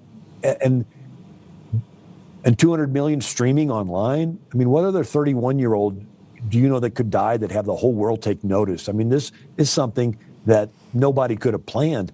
But when Erica Kirk forgave her husband's killer, that was something totally unexpected. I mean, everybody knew she was going to give a really touching remark, but it's like, she's not going to go there. She did. She talked about her husband's killer right then, and she says, I forgive him. And I felt like a healing oil of the Holy Spirit come over that whole stadium and sort of over the whole movement. And later, I realized that it actually broke a narrative that the left was trying to build. So I wrote a book on socialism. I talk about color revolutions in Europe. Yeah. After the World War II, and they would go into a country, identify the groups, and categorize them as victims and oppressors, haves and have-nots, and they needed radicals on both sides to pit them against each other to create civil unrest that would be an excuse for them to seize power and do a regime change. And you could tell this is where it was going because there were some quotes from Hillary right after this saying it's those Christian white men, they're the problem. And she was trying to say, okay, we got this radical left. We didn't want to label a radical right. But it was like trying to spark wet wood. Nobody was buying it because here's Erica Kirk forgiving the husband's killer. And you don't overcome hate with hate. You overcome hate with love. And that was, to me, I still don't understand. I still haven't processed Charlie being killed. But to me, that was a momentous moment that I can see that the Lord working through this situation. And again, I can get caught up in the emotion of just an amazing young man that he was, and we actually spent like 2 hours together with Rob McCoy and Ryan Helfenbein and my son Michael. We were in the little room before you go out on stage, and Mikey McCoy was like saying, "Don't let him go to sleep." Because he's going to speak in a half an hour or an hour, whenever it was, and he hasn't had any sleep because you lose your time zone or however that works, yeah. And so and Charlie was like, no, it's okay, and he's like, but then we start talking about religion, we start talking about faith, we start talking about and he just perks up, and he was like, from that point on, he was in top gear, but anyway, I just an amazing young man that I have another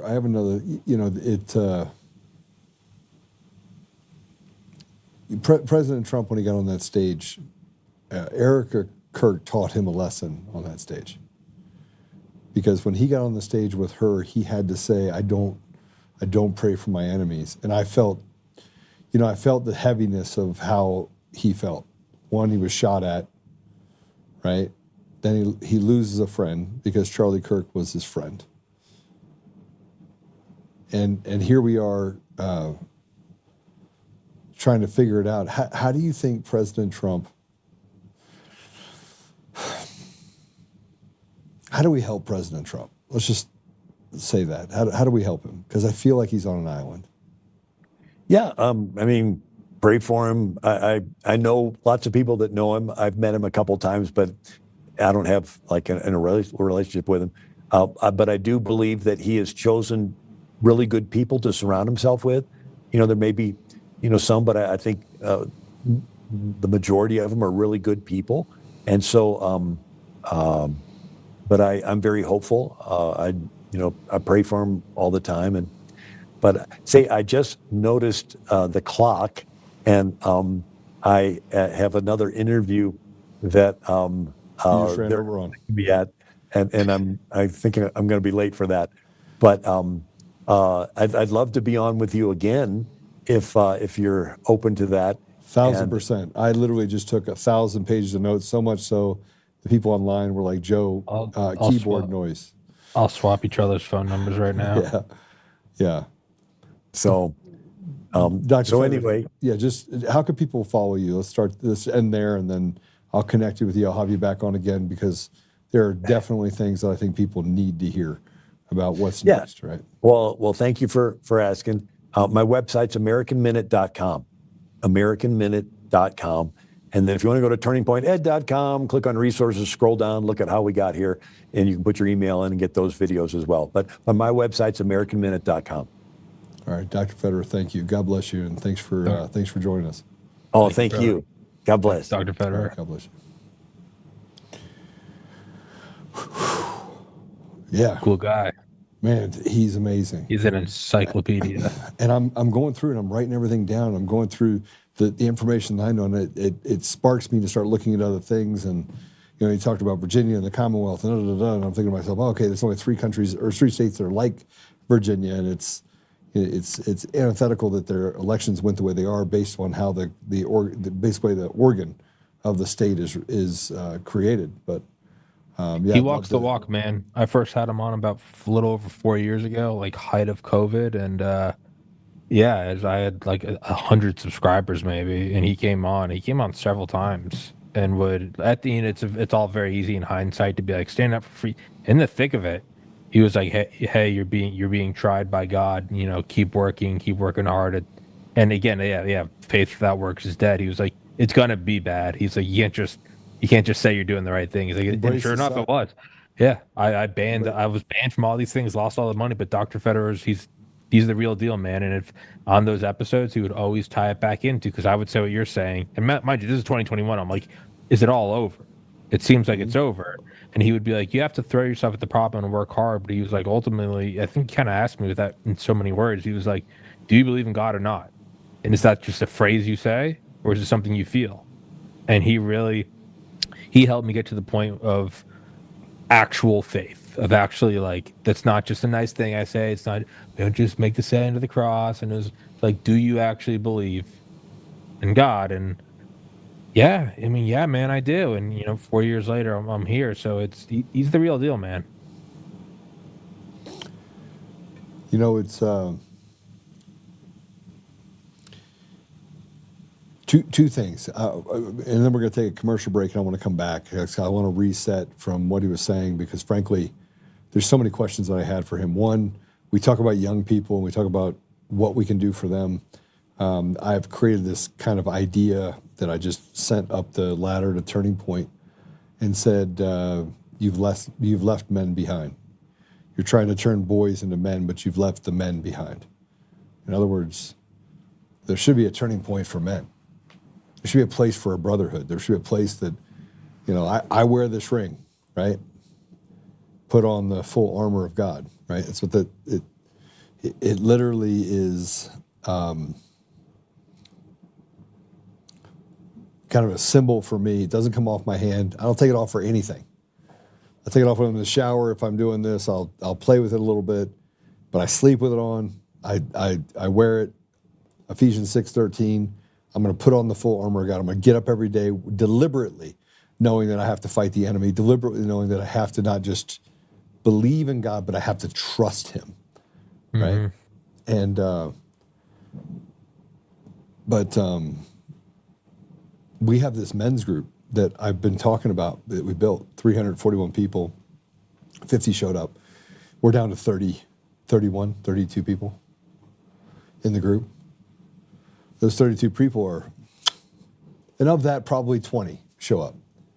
And we say, hey, look, if you're not committed, just let me know. We'll take you out of the deal. But imagine if we could go through this process of giving men the ability to have conversations about things, to just be men across the country. Imagine what would happen if you had that the ethos is really simple. You must be loyal, you must be kind, you must be, what loose lips sink ships, you can't talk about it outside of this deal, that men have to be accountable to other men. If we had that across the entire country, imagine the outcome of that. The connective tissue, yeah. It would change the world. Yeah. It would break the back of these leftists. And it really, there is, and it's because we're at such like a moral pit right now. It's kind of the beauty of being at rock bottom is very little can make a difference, right? It's if you're in the top 3 Olympic runners in the world, like, man, you got to be like shaving behind your ears to cut off nanoseconds. Versus if you're me, I'm like, yeah, I can probably cut off 10% of a 100-meter sprint in a week, right? So the upside to being so rotted through right now is very little can make a massive difference.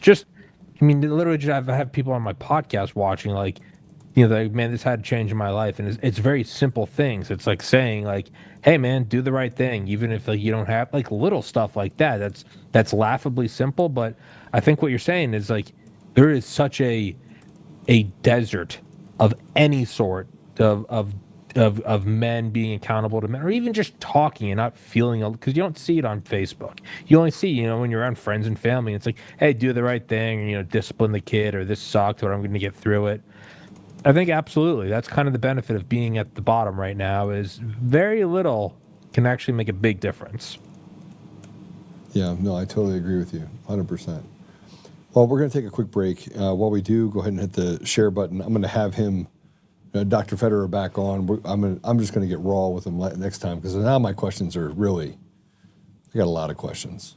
So we're gonna talk about the societal decay. We're gonna talk about what's happened with the Olympics, which I think is necessary. But there's an underpinning happening, like what he was talking about in South Korea. We haven't heard any of that. I'd never We've heard none of it. So we have to prepare ourselves for what's next. Like we're coming into I'm just going to say this. If you trust God, you have to trust God all the way through to even things that you don't like. And I had a friend of mine tell me that, Joe, if God's real, why is there so much suffering? And I was like, man, you had Jesus die on a cross. He was whipped. He was betrayed. Like all the things that you feel, Tommy, all the things that we experience, Jesus experienced all of those things in like the shortest period of time possible, right? It's like he showed us all of it like, boom, this is all happening right now, right? And so suffering is necessary because if you didn't have suffering, then you go to sacrifice. Like, why would I sacrifice these things? And so you have sacrifice and suffrage that you have to have, and you have to have these things that are like, well, I don't want it. Well, what would life look like if we weren't having conversations and everything was peachy keen? You're talking about the Garden of Eden. There's no need for advancements. There's no need to learn. There's no need for, because what are you learning against if there's no friction in your life? And I just got done spending all this time with Dave Bear, and I'm leaving here to go be with him again after this, but I'm with him and I don't know how to fix the issue that he has because I can't fix cancer. I can't fix it, Tommy. I can't fix it. I want to fix it. I can't fix it. I can't fix it. So then I have to be. Then I have to have faith. Then I have to sit there and pray and be like, God, just heal him. Please, just heal him. Just make it so that he actually gets back his color. Like, I want him to be healed. But you got to be okay with the fact that he's not healed. That makes sense? For me, a lot of times, I walk out on all these different things and, the faith and like, I'm okay, I get it, the suffering, the whole, everything you just said. And I think the biggest thing I've had to accept is that God's plan, God's most perfect plan for me, where it all works out well, could very well be that I'm dead in 3 hours. And you go, whoa, wait, no. I get it. The podcast is going to struggle and, all this stuff. What are you talking about? And if you really trust in God and you know that this finite life on earth is a blink in eternity, his most perfect plan for you, if everything works out fine and you get a 100 out of 100 score, it could very well be that I'm dead in an hour. Coming to peace with that it working out perfectly could appear horrific. You have to come to peace with that this might be happening so that, in the next life you do this or you learned this and that passed on, or your death taught a lesson to this person who will later become this and their son becomes president. And like, you have to understand and accept that it is a Swiss watch of synchronicity. And what happens if you truly have faith in God, then whatever happens is exactly what was supposed to happen, including the worst possible things. So it might be that he doesn't get better, or he does get better. It can be any of them. You have to fully accept the full spectrum of outcome and not go, if this happens, that's good. And if that happens, well, I guess that's a tough lesson, but it's still good. No. All of it, including the worst possible thing, is God's plan. And that's a tough pill to swallow. That's something I struggle with daily. When we come back, we're going to talk about the J6 pipe bomber. Get into the rest of the stuff. I just put something out there. We're going to take a quick commercial break. In 3 minutes, we'll be right back. All right.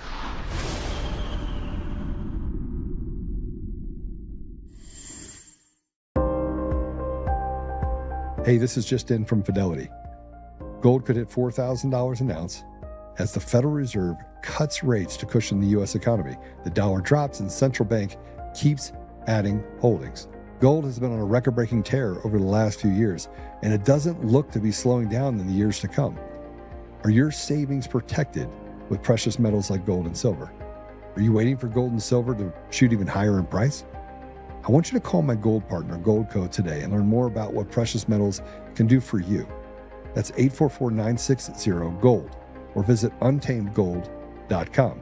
You'll get a free 2025 gold and silver kit, and you'll get info on the #1 precious metal offer in the game, where you can get up to 10% back in bonus silver just for getting started. But supplies are limited, so don't put it off.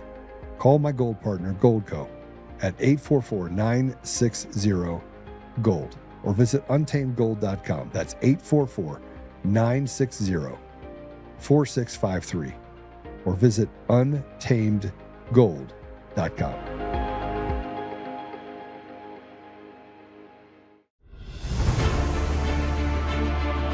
In every thread, in every stitch, Honorbound USA weaves the fabric of the American spirit.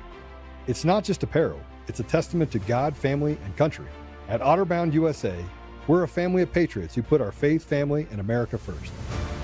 When you visit our website, you'll find a line of products that embody our commitment to pray, stand, speak, and act. As the official site for the Untamed podcast, all of our products proclaim speaking the truth with courage. We also have the powerful documentary from Professor David Clements, Let My People Go. Identify yourself as one of the few who are willing to stand for what they believe in. Join the Honorbound USA family today. Wear it as a badge of honor, commitment to the values that shape us, and a pledge to the bright future we will build together. Because when you're honor-bound, you're not just wearing a brand, you're embodying a lifestyle.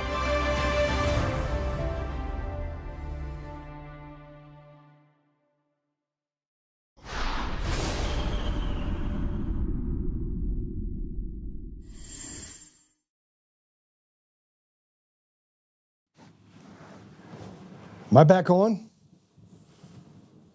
Oh man, I just sat down literally. You didn't give me any time. Where's Tommy at? Okay. All right. I put a post up. I'm back. Are you back? Still Yes, can't sir. see you. Put those in your ears. They're not gross. All right, fix it. Jake is in the house. For those of you guys who don't know, Jake Frejo, he's here. He's not. I don't know if he'll get on. He might. He came by, so I was like, "You want to get on? You want to come? You want to hear me rant?" Tommy, you want to hear me rant? Go for it. Okay. Somebody help Mr. Retard over here put this stuff in his ear. Me? No. All right. Put up the thing I just sent you real quick, if you would. More importantly, just go straight to the Julie Kelly deal. No, the one above it. Get the Julie Kelly deal. Oh, hold on. Stop. You need to now click on the Julie Kelly deal. Click on it. All right. Let me tell you what happens when you have operatives that are working inside like Julie Kelly. Julie Kelly is the Democrat that gave a bunch of money to Biden and all that regime that is an operative, has worked both sides. Not a good person. She's blocked me, don't care. Julie Kelly is a piece of shit. Now, let me read this to you. After recklessly putting this individual's name out in the public last week and endangering her safety, Beck now insists that she must be protected and claims she was low man on the totem pole in any inside operation. Now, what was being said last week when the story was pitched, not what was being said last week when the story was being pitched. Okay, so let me explain to you Julie Kelly. Julie, I stand up for the J6ers, Kelly. See, you have to have people on the inside that do as much damage control as possible. Hey, I'm here to help. Oh yeah, let's help you.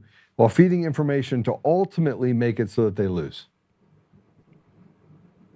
Now, let me tell you about Julie Kelly and who she's tied to. Well, of course, she's tied to Bannon and a bunch of other people, right? But the people that are just, they're the saviors, right? These are the good people. Like, I don't give a shit who likes me or doesn't like me. Could care less. What I care about is that we are academically institutionally honest. Be honest. Kyle Seraphin specifically, and you can go check this out. Kyle Seraphin, she won't mention him, obviously. But what she's saying here is absolute bullshit. So beforehand, now this was told to me from a big birdie.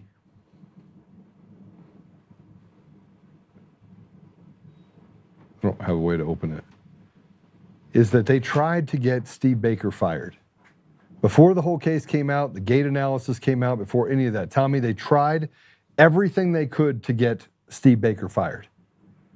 At the highest level, Kash Patel, Dan Bongino, the people like Julie Kelly, people inside the government wanted to get Steve Baker fired. Did this gate analysis, had that gate analysis re-examined, look at footage of this Capitol police officer turned promoted to be a CIA person. I got promoted. You got a seat at the table. Just got all you have to do is drop some pipe bombs. They called and said, hey, listen, you're not allowed to run this. They tried to kill the story. That's our government. That's the FBI. Then they come out and say, oh, we still need information on it. They don't want to solve the problem. They want to create chaos, and they want to be able to build a narrative to go after Americans. That's what they want to do. And Julie Kelly, she's just one of the people. She's one of the insider, whatever you want to call it, agents, operatives, who could do anything and everything she can to stop you from seeing what is right in front of you. And then attack Steve Baker, attack Kyle Seraphin, attack the Suspendables, who have been right every single time. And if it's not right and they weren't afraid of the truth, they wouldn't be out there trying to say, Kardashian Patel's out there saying, I'm proud of my sensation girlfriend who's a sensation country singer. Doesn't have any hits, but whatever. This is an embarrassment. And you can tell who's a part of it now. You can take this to the bank. Every single person like Julie Kelly that did it is playing for the bad guys. Every single person on this particular deal who stood up and said that that person is a victim is 100% on the bad guy's side. 100%. 100%. Not 50%, not 40%, not 30, not 20, not 10, not 80, not 90, 100% bad guys. Bad guys. Oh, she tried to help the J6ers. No, she didn't. She didn't do anything for the J6ers. President Trump did for the J6ers. She said, well, she advocated for them. Okay. You had people like Bannon that were sitting up on a deal, literally saying this: we shouldn't let all of them get pardoned. They were advocating for certain people not to get pardoned. Jake Lang is one of them. Joe Biggs is another one. And by the way, some of them did not get a full pardon. They got a commutation of their sentence. And some of those people, because they want their pound of flesh, like Joe Biggs, was denied his ability to have VA care, which he desperately needs. They were denied their ability to get their pension. For serving this country, they weren't allowed to have their retirement either, or retirement benefits. That was the benefit of this little group, the Julie Kellys, of let's not let them all off the hook, because they play for the bad guys. But here's what people don't understand. Kyle Seraphin was actually on a special, Tommy, he was on an assignment. His job was to watch the house of someone closely related to who they say, based on other information that they have, his job was to watch that house. Do you have any idea where that house was? Any idea? The house, which by the way, they were mysteriously told. So Kyle, he can tell the story. Matter of fact, he does. But do you have any idea where the house was? So here's Kyle. He's an FBI agent. Was it that house that blew up? No. The house that they were put on, that they had to watch. They had to watch Across the this street house from Rogerstone. I don't know. No, how about right next door to the pipe bomber? Right next door. Pipe bomber's house, their house. They were kissing. He was watching this house, and this is this is Kirchhoff's house. He's watching this house. This is Kirchhoff's house. Now they were right after this deal. A recommendation was made. I'm gonna bring Kyle on so he can go through this. A recommendation was made, and they're like, "Yeah, get off. Come back all the way around. You have the gate analysis. It's Kirchhoff." Now the entire investigation that they're actually working on was the J6 pipe bomber. They were watching X house. Here's Kirchhoff's house. How is that possible? This is like Coomer being on the call for Antifa. Well, it's not a coincidence. It's not an oopsie. It's very clearly an op. I mean, and what are the chances? No, it's zero. It's an op. It's an op. And Julie Kelly says an that op. this. No, sorry to interrupt. There's a fat comedian I love named Ray Kump, but he's brilliant. And he always says, he's like, there's a certain level of like, you got to not be a cuck.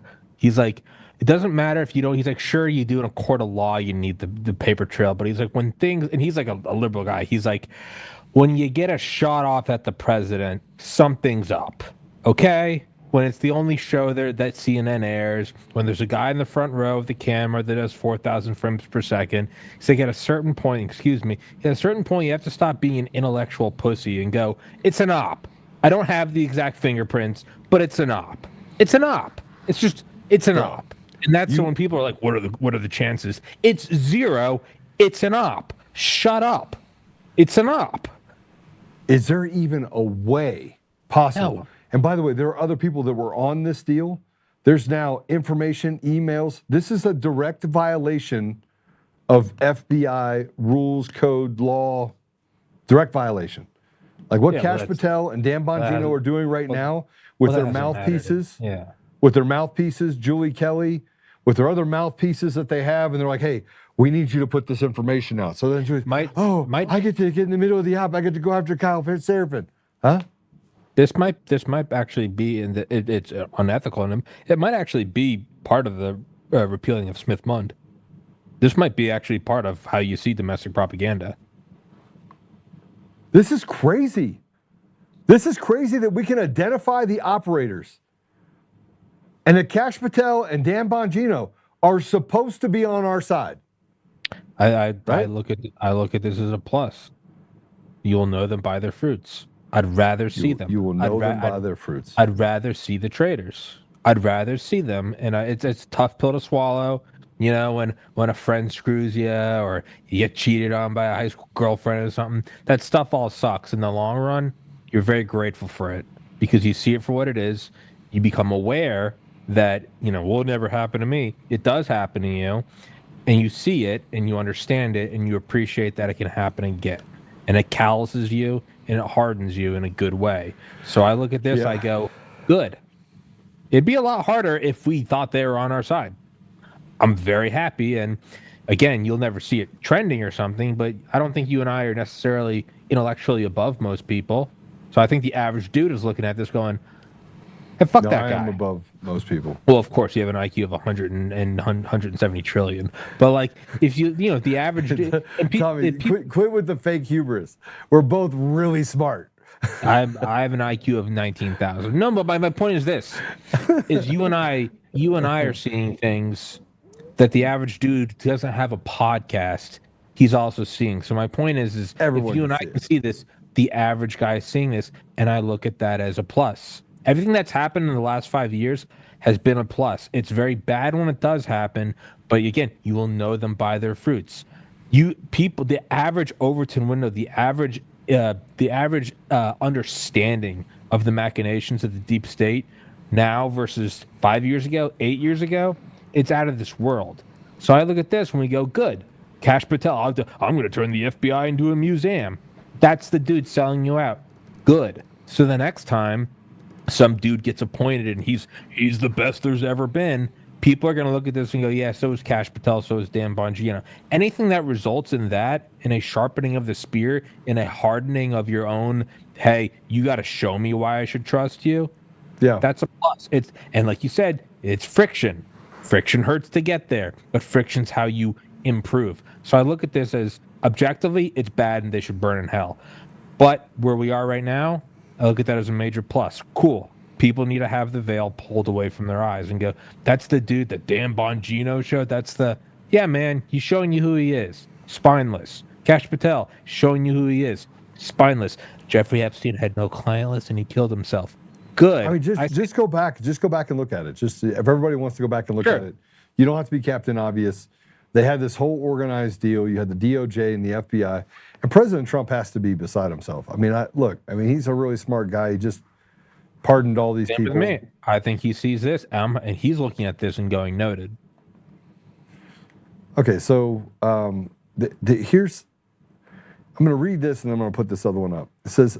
And this is from Jacqueline Sweet. I said, you have got to be kidding me. I was pissed. Now, if you don't know who Jacqueline Sweet is, she's an investigative journalist. She works for Rolling Stones, The Nation, Politico, all the big ones, right? All the really big bad ones. Some immediate family members of the Capitol Police officer accused without proof of being the J6 bomber have disabled their social media accounts since last night. Can only imagine the abuse they are getting since they were named in the Blaze story and have their life details blasted across X all day yesterday. I'm so glad I woke up today as anyone other than the authors of that Blaze story. Jacqueline, piss right the hell off. This whole thing, a Capitol Police officer, just so you know, she wasn't a Capitol Police officer. She was a CIA agent. She was promoted to the CIA right after she did the pipe bomb deal.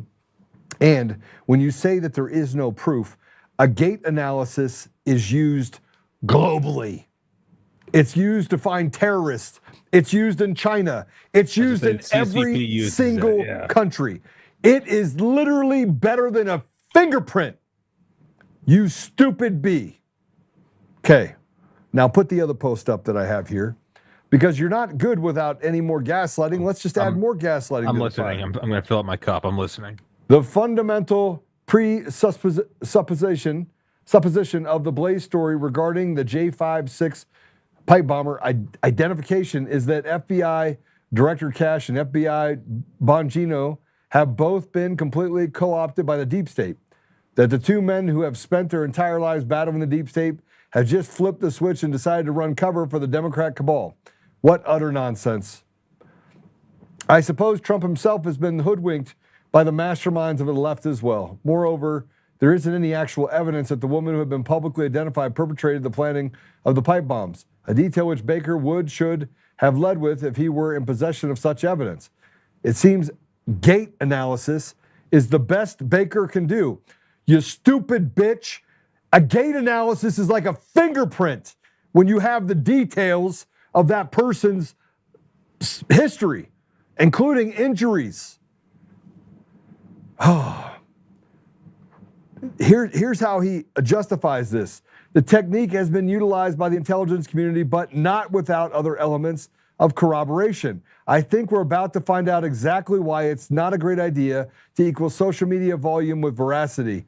But the story goes beyond implicating Patel and Bongino. It demands that we assent to the assumption that Trump's CIA, led by CIA Director and DNI Gabbard, have been complicit in some cover-up to advantage who?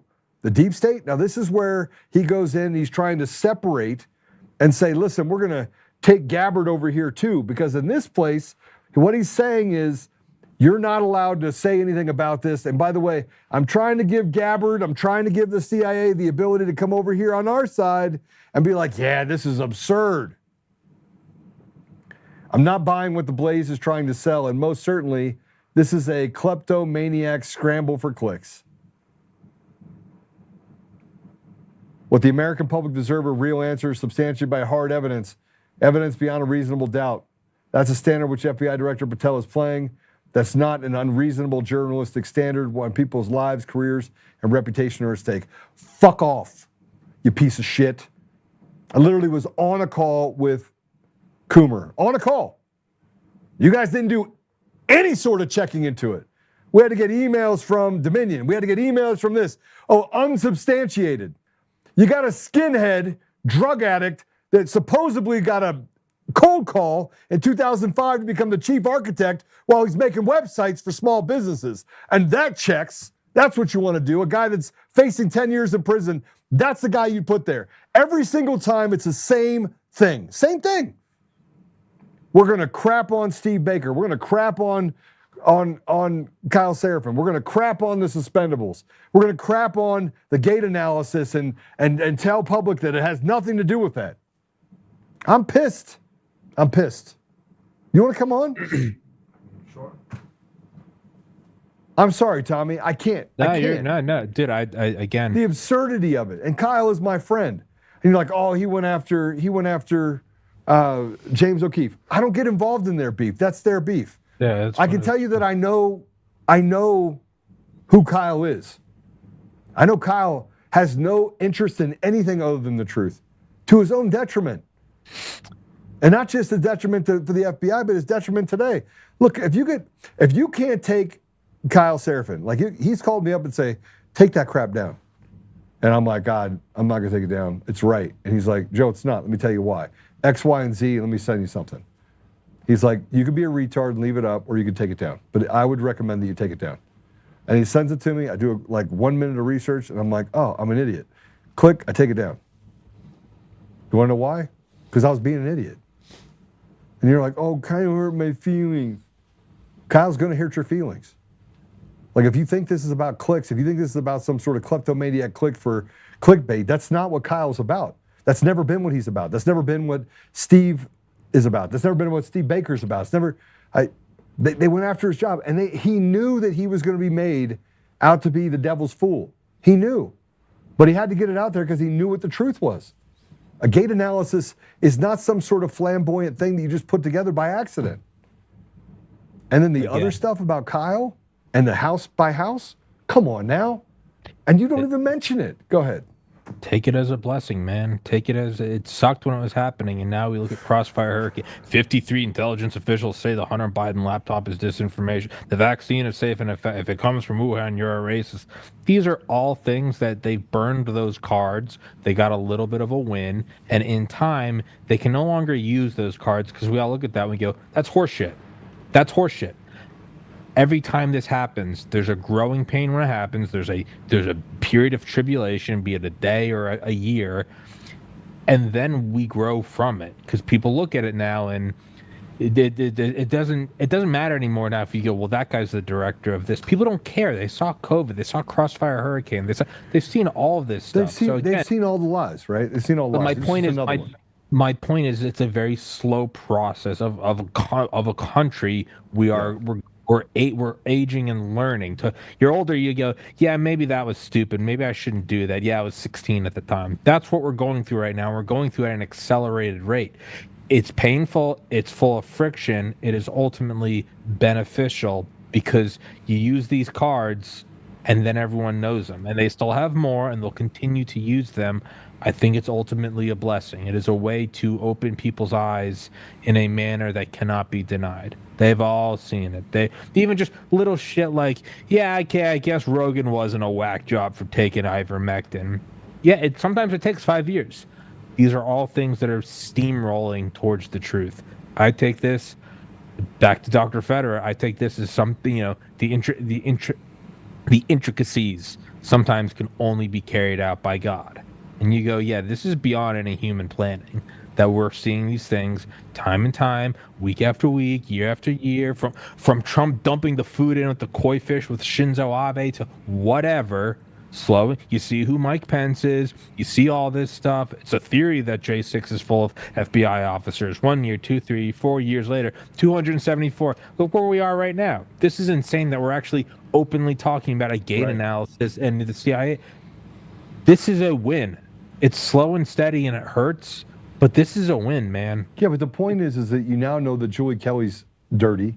You know, I mean, who would have thought Bongino was dirty? I even used to tell Kyle, I'm like, listen, give Bongino some credit. Me neither. Right? Give we him know. Some credit. Good. And you got Kardashian Patel, literally, that flies around the country, that sues Kyle, and what can only be described as lawfare, using the same system as the left, and then we're supposed to just believe that he's actually on our side? No, and then, by the way, perfect. It's wonderful. And You look Dan at this guy, Bongino you go, was going to quit. He's like, yeah, I'm done. Yeah. Good. We're getting our money's worth. We're getting way more than our money's worth. You're looking at this and you're going, man, wow. I was convinced that I was just 9 months ago. Like, yeah, no, this is our guy. I never liked Cash. My point though. These are all wins, man. Like, take them.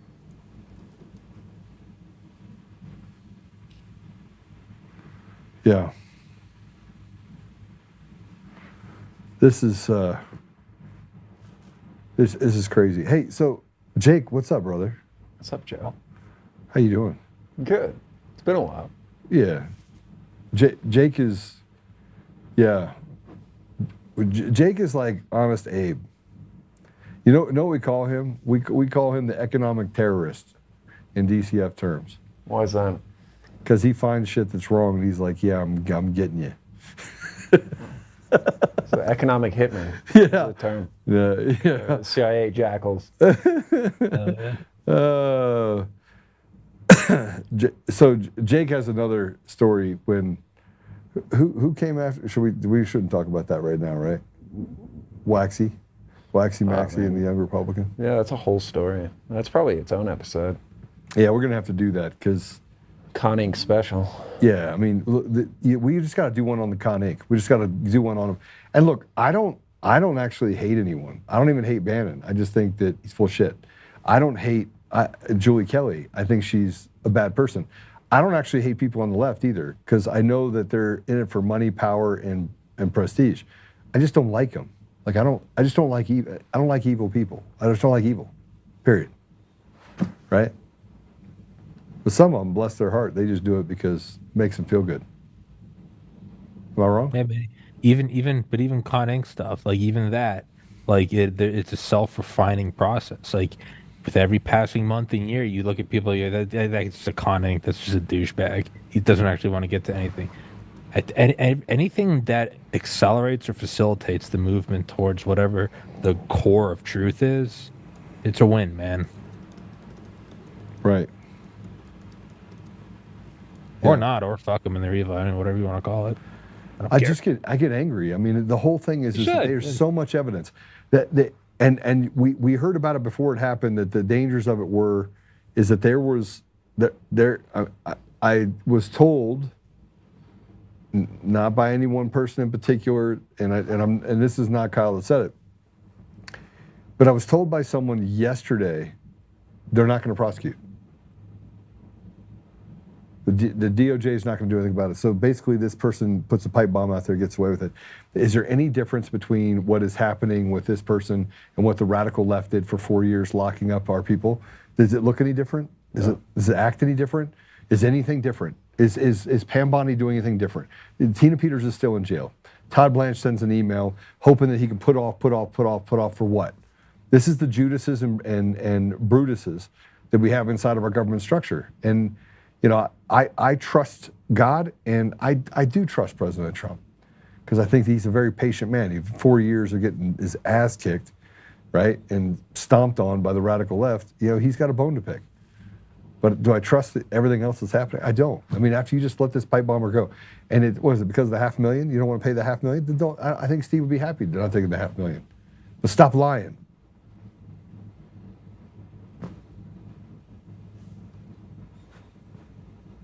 Am I wrong?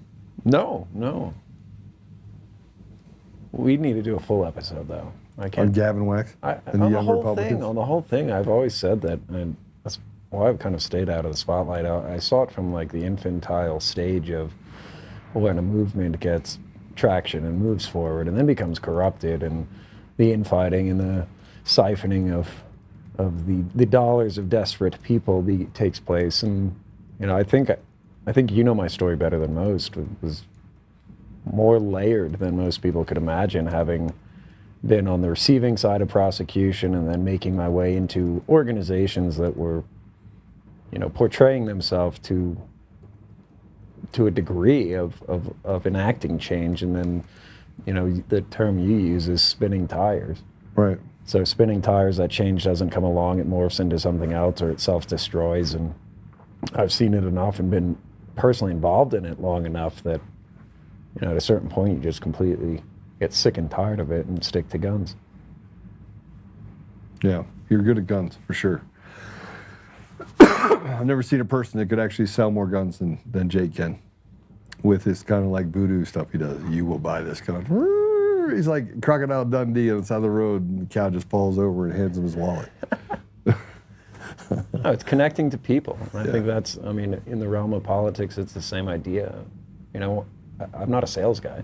I don't sell guns. I make relationships, and then the relationships sell the guns. I think that's whatever industry you're in, politics, firearms, or anything, cupcakes, any of it. It's not about the buyer. It's not about the seller. It's about the relationship between the two that gets it done.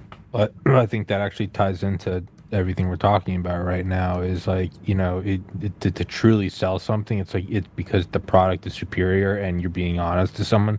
That goes for politics too, is you can dress it up in any way you want, but ultimately, we've all bought something, you get banged out and then it breaks and you go, man, that we're seeing that right now with Cash and Bongino. And it sucks when it's happening, but all you need is one bad, transaction and you've learned a lesson for life. So I think that's the same thing, is you don't need to sell it if the thing is genuine and if you're genuine. And right now we're seeing that these two, amongst others, are not genuine. And I take it as a blessing because everyone's seeing it. Yeah. Well, you get to stay and hear some of this other stuff that we have that I think is going to be interesting. I'm fine with that. We used to do these podcasts every once in a while, I think. It's fun. So here's the Gold's Gym follow-up, and you're going to want to hear this. This is the woman that got pissed off about the guy that was in the Gold's Gym, in the women's locker room, saying that, I'm transgender. He didn't look transgender. He just looked like a freak, but let's go play it. Stay out of the women's locker room. The Gold's Gym locker room scandal just took a shocking new turn. The person at the center of it all has been revealed to have a serious criminal past. According to media reports, before transitioning, this individual was known as Grant Freeman. In 2022, he pleaded guilty in Ohio to domestic assault that caused serious injury to a partner. After serving his sentence, he transitioned and took his ex-partner's name, Alexis. Yes, the same person who now insists on entering women's locker rooms claiming they have every right to be there is the same person once convicted of serious domestic violence. Yet when women speak up and say they feel unsafe, they're the ones silenced, banned, and labeled as intolerant. Remember the woman who lost her Gold's Gym membership? She simply voiced her concern and got removed for it. Now this story has gone viral. One side supports the gym's inclusivity policy, while the other, mostly women, just want to feel safe. If even people with serious criminal backgrounds can freely enter women's spaces, then maybe something in the system is broken. Maybe. What a surprise! What a surprise! They had a criminal background. Well, shocked. I'm actually more shocked that I'm actually more shocked that people aren't outraged by this. This is why I said we need a fraternity for men. Right? It's gotten out of hand. We need a brotherhood. We need to come together, just drag that guy out of the men's locker room. And look, it doesn't have to be violent. You can go with a little bit of force, or you can go with a lot of force. You choose. Consequences for bad behavior. So if you choose it has to be a lot of force, then man, so be it. Just tie a rope around your foot, tie it to the side of a car, and drag you right through the door. Or we make him go on a date with me. Like, are you really a chick? Well, Tommy here wants to take you out for something nice. That's, I think, a lot more terrifying than getting pulled by a car. Is me romantically approaching you? Let's see how Make sure the skirt's long enough. You don't want anything falling out. Tommy, you're worrying me, bro. You're worrying me. No. I'm going unconventional warfare. I'm throwing out the Geneva Conventions, burn the village. He's expecting to get his ass kicked. He's not expecting me. In Rome, do what the Romans do. Don't do it. You ever heard of the Tower of Babylon, bro? Come on now. You know what He's not expecting me. This is a bad threat. He expects to get his ass kicked, and he probably even likes it. Jake's like, I'll go on a date with you. We can both approach him. He's gonna be very confused. He's gonna be very confused. Oh my gosh. Well, Nancy Pelosi dropped out of the race, and what has been replaced with that is, remember the video from J6 where they set up all those Americans? Well, you got to see this.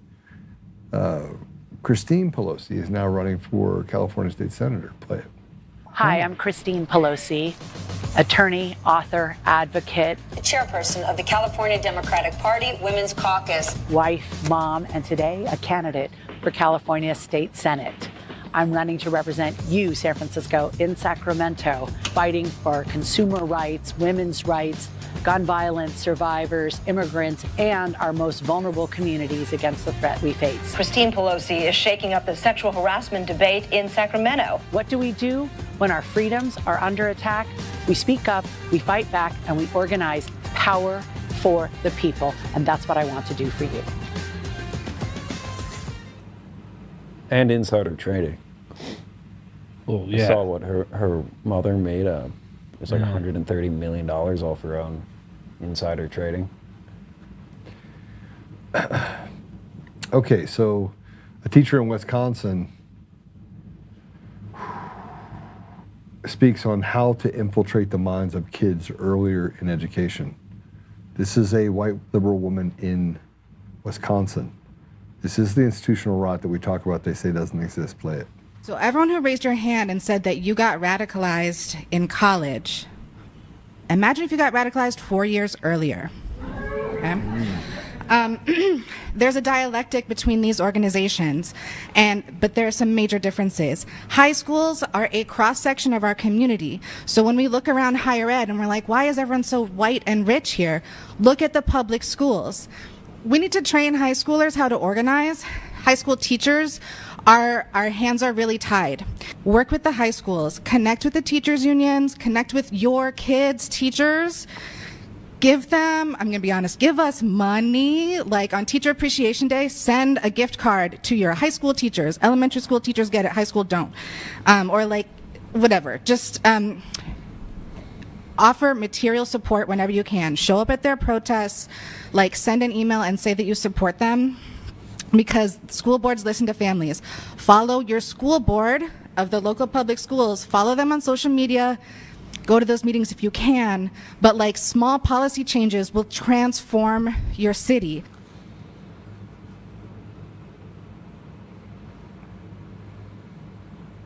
She talks about how to indoctrinate sooner. She said, imagine if you were indoctrinated sooner.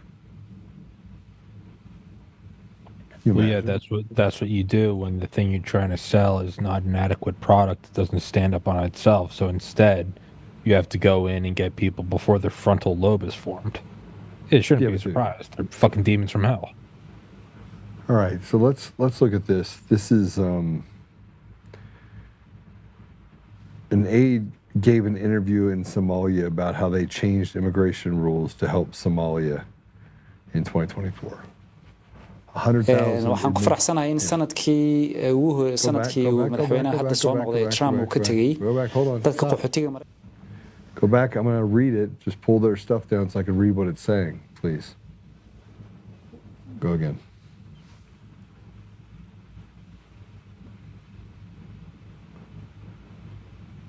Do it again. Just turn it down a little bit. I'll just read it when he's talking. Can we do it? Just play it again.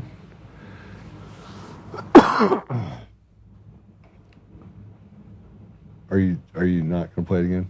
waxaan ku faraxsanahay in sanadkii madaxweynaha hadda soo noqday Trump uu ka tegey dadka qaxootiga Mareykanka oo dhan loo ogolaaday inay soo galaan 12,000 bas ay ahayd.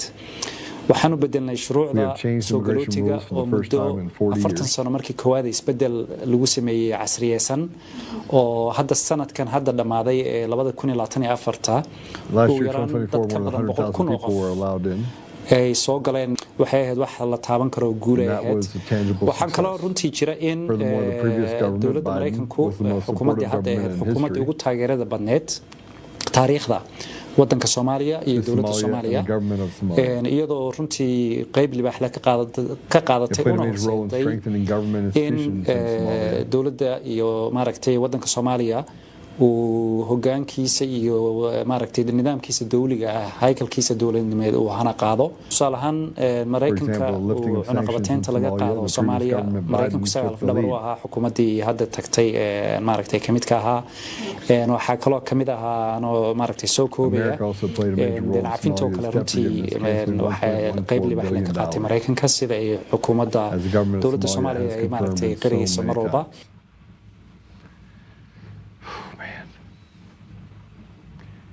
And they changed the immigration rules. I mean, imagine not being able to afford anything, and then they just come in and just say, we're going to give this free stuff to people who are from another country. Tommy?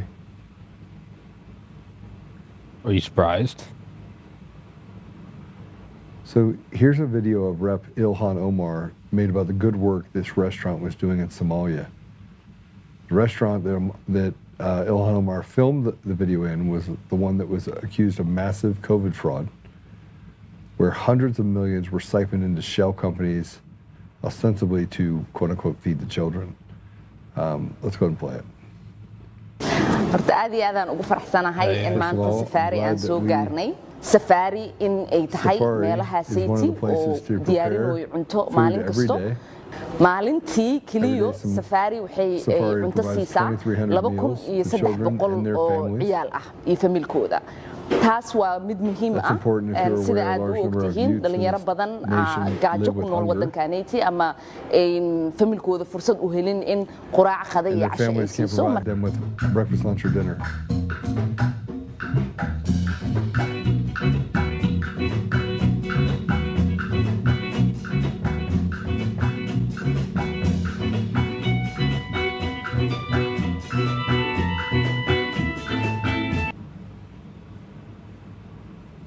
It was Minneapolis, right?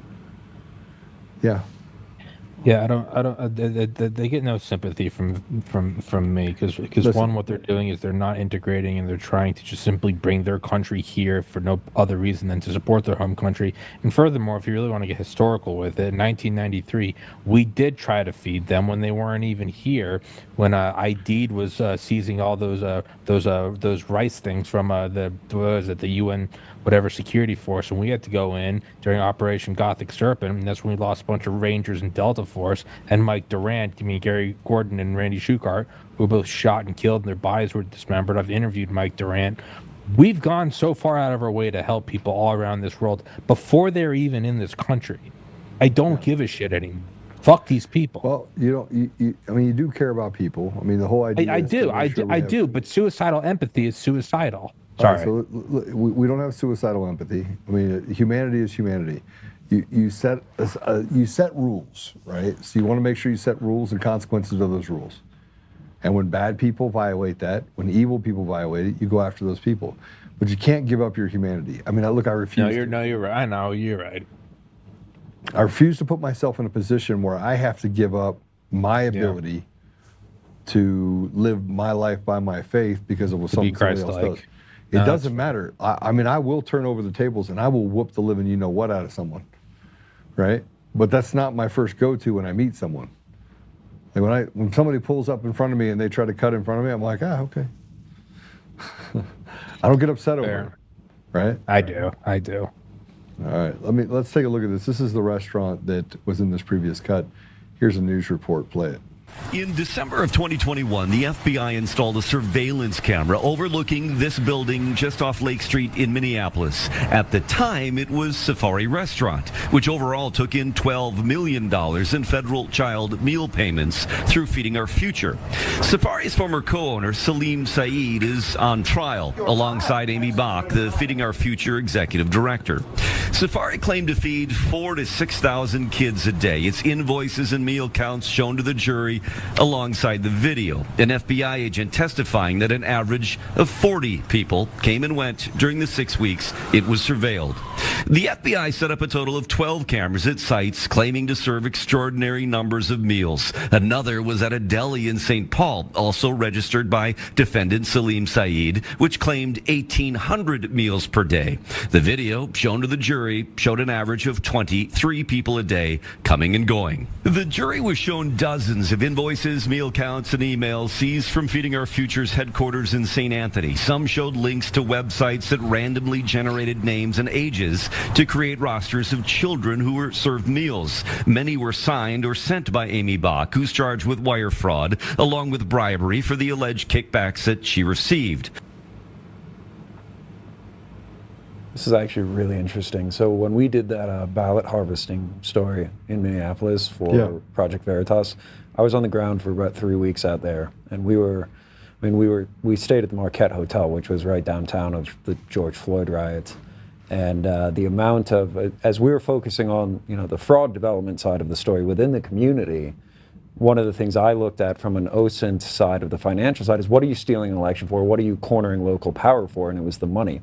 So what they were doing with the food there, what they were also doing with home health care, with FEMA, or the Fed pays the bill for Medicaid, anything Medicaid related. Right. The state of Minneapolis, or the state of Minnesota, is the only state in the country that actually almost has a franchise. It has its own web of Blue Cross Blue Shield. Long story short, the chieftain legal officer of that franchise of Blue Cross Blue Shield was actually Obama's attorney of record in some capacities, but did all this OSIN into shell companies. So home health care, right? Translation services, meal delivery services, car services to those home health care services, all within the Somalian community, all went back to essentially P.O. boxes. So it's a notorious racket that isn't just food related. It's every which way of public service is rat holed through shell companies and foundations to the tunes of hundreds of millions of dollars a year. I mean, they've built a cartel inside of our government in order to siphon off all of our hard-earned tax dollars. And I bet you that it's 25, 30, 35% of the money that we actually put inside the government. I mean, I would venture to say that nearly half, 35, 40, I mean, whatever, it's a lot, is siphoned off and given to these degenerates. Let me show you something else. This is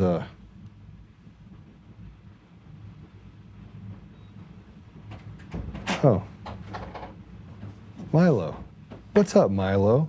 How you doing, buddy? It's like, Milo. Okay. Jake's dog's here. He's pretty awesome. I want to play this if I can. In Portland yesterday, we're going to end on a good note, just so you know. There's a lot of bad stuff going, but there's a lot of good stuff happening. There's a lot of good stuff. President Trump pardoning a bunch of people related to the election fraud is a good step. And I see him stair-stepping to get things done. I don't think we're running out of time, but I think President Trump's smart enough to know we're running out of time. People on his deal, and not so much. I want to see Tina Peters get out this week. I heard that that's on the thing to happen.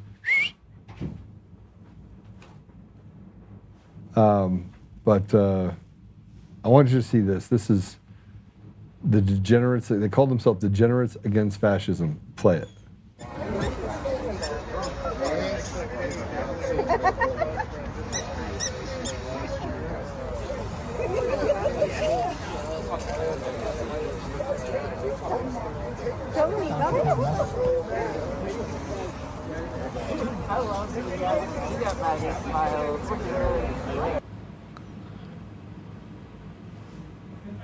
They'll be burned as biofuel when the communists take over. Like, they are useful. They're not even useful idiots. They will literally be used as fuel.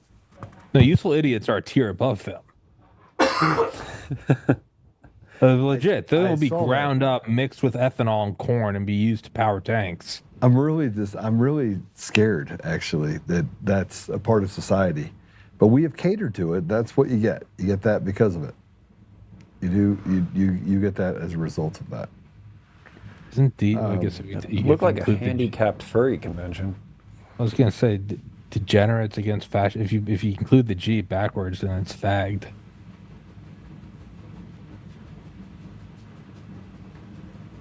I thought it was clever.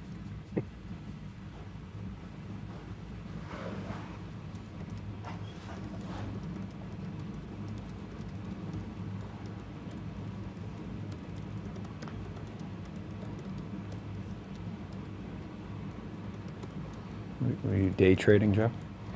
Yeah, a little bit. Here's this, by the way. I just want to put this out there. Today is the Marine's birthday. How many years?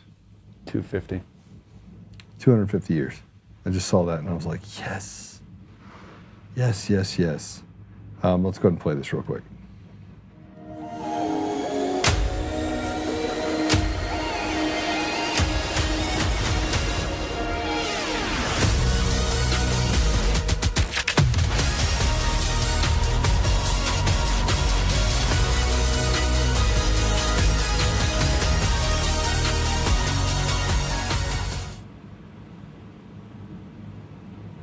$250 years.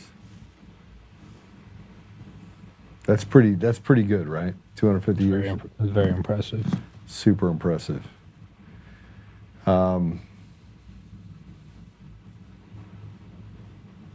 We have kind of a deal that I think is really important on our Facts Blast today. Do I have anything that I can give people on this to go look at, number one? This is for the treason exposed, persecute the coup plotters now. Patrick is working with Chris to get it on the website. Okay, we're going to get that on the website? Great. There was a leaked USAID Zoom call from January 2025 that rips the mask off the silence. The State Department's Office of Transition Initiatives, battle-tested in Ukraine and Serbia, has been weaponized into a domestic color revolution against the duly elected president administration. Now, I want you to notice that it says battle-tested in Ukraine and Serbia, because Serbia and Ukraine are both hotspots, and they're both places where we've seen a lot of bad things happen, including Dominion. We just had that conversation. Insider Van brags on encrypted signal that 50,000 USAID contractors in Soros Rockefeller NGOs were pre-positioned to execute bottom-line transformation of elections. Mass censorship and street chaos in the moment Project 2025 became a target. Your tax dollars didn't feed the world. They've funded a coup on American soil. In Serbia, the same playbook saw $5.5 million funneled by CRTA and TRAG Foundation to orchestrate blockades and institutional sabotage. Now invisible and 501 march in lockstep in U.S. streets. Their February 5th protest, a live fire rehearsal for electoral nullification. This is not a policy disagreement. It is 18 U.S.C. Code 2381, treason, plain and lethal. Lieutenant General Michael Flynn called it, if it looks like a coup, it's a coup. Yet you sit idle while Van signals cabal. John Hopkins Democracy Labs and Congressional No Kings cheerleaders erase the will of 75 million voters. USAID's empire of weaponized aid must be gutted, root and branch. No more slush funds for sedition. No more immunity for encrypted plotters. Prosecute the architects under federal treason statutes and parallel state sedition laws. Strip every complicit NGO of tax-exempt status, freeze their assets, and hold the State Department enablers before open tribunals. The Republic teeters. Your legacy will be measured by whether you choose patriot or quisling. Do this today or be complicit. And this is what they're asking for. This is what we're asking for. By the way, if you didn't know all this, there's so much more to know. Like, while they gaslight and do the things that they've done inside of we're talking judges that are a part of it. We're talking lawyers. At the highest level, we have massive problems going on, not just in Colorado or California or all of these states. They said 50,000 organizations that basically have been funneled money by not just USAID. Like I said before, we're not in Venezuela because we're down there because of an election they had or even drugs. We're down there because they have built a sophisticated, large organization that includes people in our legislative branch, in our judicial branch, and even in our executive branch at state levels to steal the voice of the American people and make you all slaves. Introduce emergency legislation to abolish USAID's Office of Transition Initiatives and direct every dime to border security.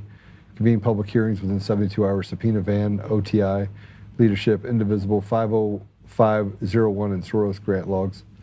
Co-sponsor a joint resolution demanding DOJ special counsel to indict under 18 U.S.C. 2381. No plea deals, no immunity. Publicly pledge on the House, Senate floor, any member who blocks accountability will face primary challengers bankrolled by the same 75 million patriots you betrayed. Clock is bleeding. Act or history will brand you the congressional accomplices who let the republic burn. We're done playing, and some say, Joe, you're incredibly too calm right now for what you're dealing with. And I would tell you that right now we have to play chess, but chess in war. We're not. To say that we're not in a place of absolute war would be a mistake. We're in a war right now. We are actively in a war. They killed Charlie Kirk. They shot President Trump. They put people in the bushes. They went over to a foreign country and said if you didn't support Ukraine that you were some sort of American traitor. They have written in the history books the things that, frankly, we've been running from. This is treason. They should be treated as such. And I actually don't care about arresting people. I want them to be arrested, but I want them to have military tribunals. Yeah. I think that anything short of that would be a miscarriage of justice and would take too long, and it wouldn't allow our country to survive. At a certain point, you have to set up deterrence for future decades. You got to be like, hey, man, remember back in 2025 when the U.S. executed a bunch of traitors? That was hardcore. You need to have that lingering in the mind for 50, 60 years. You have to have that. I just saw today some kid my age was drunk driving, killed a family of 6. She got 75 years in prison. That's so that a lot of other young dudes go, oh, that shit's real. Yeah. That's what you have to have. You have to. It can't just be. Do it again. Back when everyone had powdered wigs, people would be like, dude, remember when on TikTok America hung a bunch of politicians? You need that. That's what you need.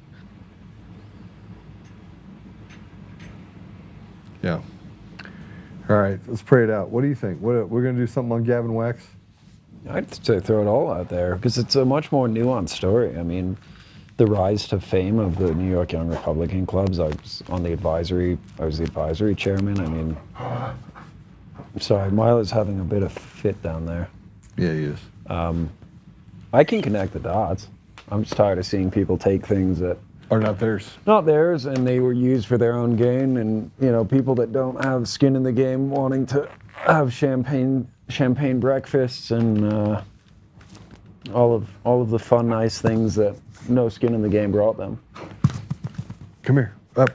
Come here, Milo. Come here. Get on TV. Come here, Milo. Now you got to get over here. Come here. Come here. Come. Yeah, there you go. Say hi to Milo. Milo, say hi. Hi, baby. Aww. This is Milo. Milo is a blue heeler, and if I were to say a few words as he's biting my arm, he would go nuts right now. If you talked about a little animal that runs across, that hides in trees, as he licks me now. So let's pray it out. Milo, can we pray it out? Pray for President Trump? Can we do that? Pray for Dave? All right, listen, guys, we did a lot to go over. Dr. Federer was amazing. Tommy, thanks for joining me. Appreciate you very much. Absolutely, thank you for having me. And Jake, what do you want to? You want to plug something? You want to plug DCF? A DCF, yeah. I mean, I was going to pull my gun out right now and say that I have one of those, luxury Glock Gen 5s they stopped making. What? Let me see. All right, there you go. Oh, look at that. They quit making this? They quit making Gen 5s and anything and any Glock. I mean, we can't even get from distribution now. We do have a bunch of the Trump Glock Gen 5s left, which is ironic because it's the most desirable one. It's the G45, which is that. And so because these kids are putting switches and everything, the new model moving forward will not be switch friendly. So you will not make it able to go burp anymore. Why? So I went from carrying a Glock to now it's like carrying a Rolex because everyone wants one and they can't get one. I got a bunch of them. I got a Gen 5 10 millimeter. I have one at the store, and then I feed it really good food. This is the Woodsman Plus P, so if you're trying to put down a grizzly bear or a like-sized person. Hey, just so you know, this These right here, this isn't the Woodsman. The one under it is. Oh, yes, That's how I know that I'm full. I know I have the one marking it. Oh, man. That's solid copper. So there is no lead core. It's solid copper. That would hurt you. This one's pretty good, too, though. This goes through a windshield. This is called the G9. What's this called? I know they're called ripper rounds. It's an exterior hollow point. So this is an exterior hollow point that goes through a window, like a windshield, at the same trajectory that it enters. So if you were to shoot at a... No. What's that? Shoot out of a windshield. What'd you say? Hit me. What'd you say, Tommy? I said it's a no diffraction. At all. Yeah, it's a great round. We're sitting talking about guns. I can sit and talk around guns all day, every day. I think that's why you stuck me in DCF. Yeah, it's because you're a gun guy. Yeah, same ones. Peeking. You got a bodyguard? What? 380 easy shield for your soft hands, pull the slide. 380? Yeah. How about a SAS, bro? Oh, I thought the Easy Shield Plus was for women and people with weak hands. It's a 9mm. My mistake. Get out of here. See, this is the shit I got to put up with, Tommy. Elitism. Elitism. It is completely. All right. Hey, I just want to... You got the comments for everyone so I can say goodbye to everyone? Any questions? Put it up there. There we go. Lizard people don't count. Oh, whoa. Milo is beautiful. Yes, Susan, he is beautiful. Gator, I don't know what's happened with Gator. Where's he at? Gator's back. Gator Bait's back. Man, it's good to see you. We were 73 yesterday. That's pretty good. God bless you, Chris. I see you too. Jeff, I see you.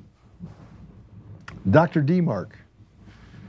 I'm still working on my patent for the ball hitch of pickup trucks to handle all those bad people. Oh, Dr. D. Come on now. I think that should be, I don't know what to say about that. Ask Jake if he has watched a movie lately, Gangsta. Have you watched a movie lately? Me? Yeah. Have I watched a movie? Yeah, he has a problem with gay porn. That's his problem. Yeah. Yep. But yep. Tommy's like, what? I'm just kidding. He likes gay. So what he means by gay is happy gun shows. He likes happy gun shows. I actually have my own Only Firearms account. It's not doing too well. It's like OnlyFans, but for dudes with guns, and it's not working out too well. So by the way, we are going to launch a new channel, and I can't tell you what it is, but it's going to be like that. An Only Firearms account. Yeah. This is going to be like that. We've talked about it. We're going to actually do it. They send me special requests. All right. Yeah, Gator, it's good to see you back. Glad to be back. Yeah, it's good to see you back. Absolutely. All right, let's pray it out, shall we? Can we pray it out? Can we pray it out, Tommy? You want to pray it out? Or you want me to? You can. All right. I love praying. All right, guys, listen. Apple Podcasts, Google Podcasts, Spotify, Pandora, iHeartRadio, TuneIn, and more. Make sure that you do your things to, give us a 5-star thumbs up, all that stuff. Share it. Ambassador of Truth, all that fun, cool stuff. And just want to tell you guys that we've moved up on the list as far as numbers and doing fairly well. So thank you for being a part of it, and thank you for all the support all these years. So I'm going to stay out of the gay porn conversation. No, it's gun porn. It's guns, bullets, chambered, all that stuff. All right, Father God, thank you. Thank you for even the trials that you give us. Thank you for the time that we have together. Thank you for Dr. Federer. Thank you for the time that he was able to spend with Charlie. And thank you for his infinite knowledge that he's able to share with us as he was here today earlier. Father, we have our patience tried every day. And, what's happening with this J6 pipe bomber is no exception. So, Father, I just ask you to give us the ability to kind of see through it all and to stand up, but also take a deep breath and work the problem collectively together. Help us, Father, that we may be able to expose these people, the people that frankly are doing the deeds of evil people and acting like the American people, or even the people globally are just stupid. We know they're not. And Father, we know that the ultimate goal is restoration, and that the only way we can undegrade our society is to restore it. So Father, we ask you to give us those tools that will stand together and to bless our leadership, bless President Trump, bless Bobby Kennedy, bless Pam Bondi and those in the DOJ. Help us, Father, that we may be set on our track, that we may not be deterred by personal relationships, and that people, frankly, are going to have to be held accountable, regardless of who they are, regardless of how close they are, regardless of, the friend. That if people are doing wrong and hurting the American people, Father, just help us that we may be able to expose those people and root them out. We know that we're headed down a path, Father, that's difficult, but we do know that with you, anything is possible. I also ask special blessing over Dave Bear. I ask you to heal him, Father. I ask you in front of all these people to heal him. And I believe that that is a possibility. And I believe that if it is your will, it will be done. I ask these things, Father, humbly, in Jesus' name. Amen. All right. Amen. I will, yeah. Man, Milo is like licking himself to death. Just don't be like Milo. He keeps rolling himself in sand over at the e-store, and then he wonders why it's itchy. Yeah, he's like, don't touch me. I can get him to go apeshit on you right now. You could. Yeah. You actually may have helped train that into him. Okay, we gotta go. Come here. So why we can't have nice things, Joe? Come here. Yeah, I was going to say you Come can't here. have nice things. All right, hey guys, all hit the share button, do all that stuff. All that and then more. God bless you all. Wrangler, God bless you as well. We'll see you guys. How about no for what? All right, see you guys. Bye. See you, Tommy. Gentlemen. All right, thank you so much. Take care, everybody. Peace. Bye-bye.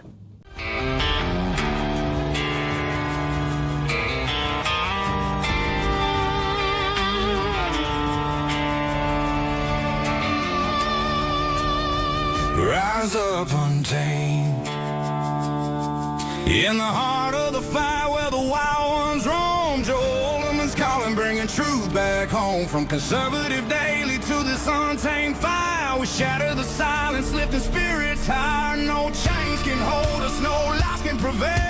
Authentic and fearless on this rugged trail. Patriots gather under stars and stripes. Untamed nation, igniting the night. Untamed nation, let the truth roll out in this land of the free. Standing proud from sea to shining sea, we won't back down. Catch the fire, wear the crown. Untamed nation, it's our battle song, motivating hearts where the brave belong. Yeah, untamed and wild, forever strong. Play it again all night long.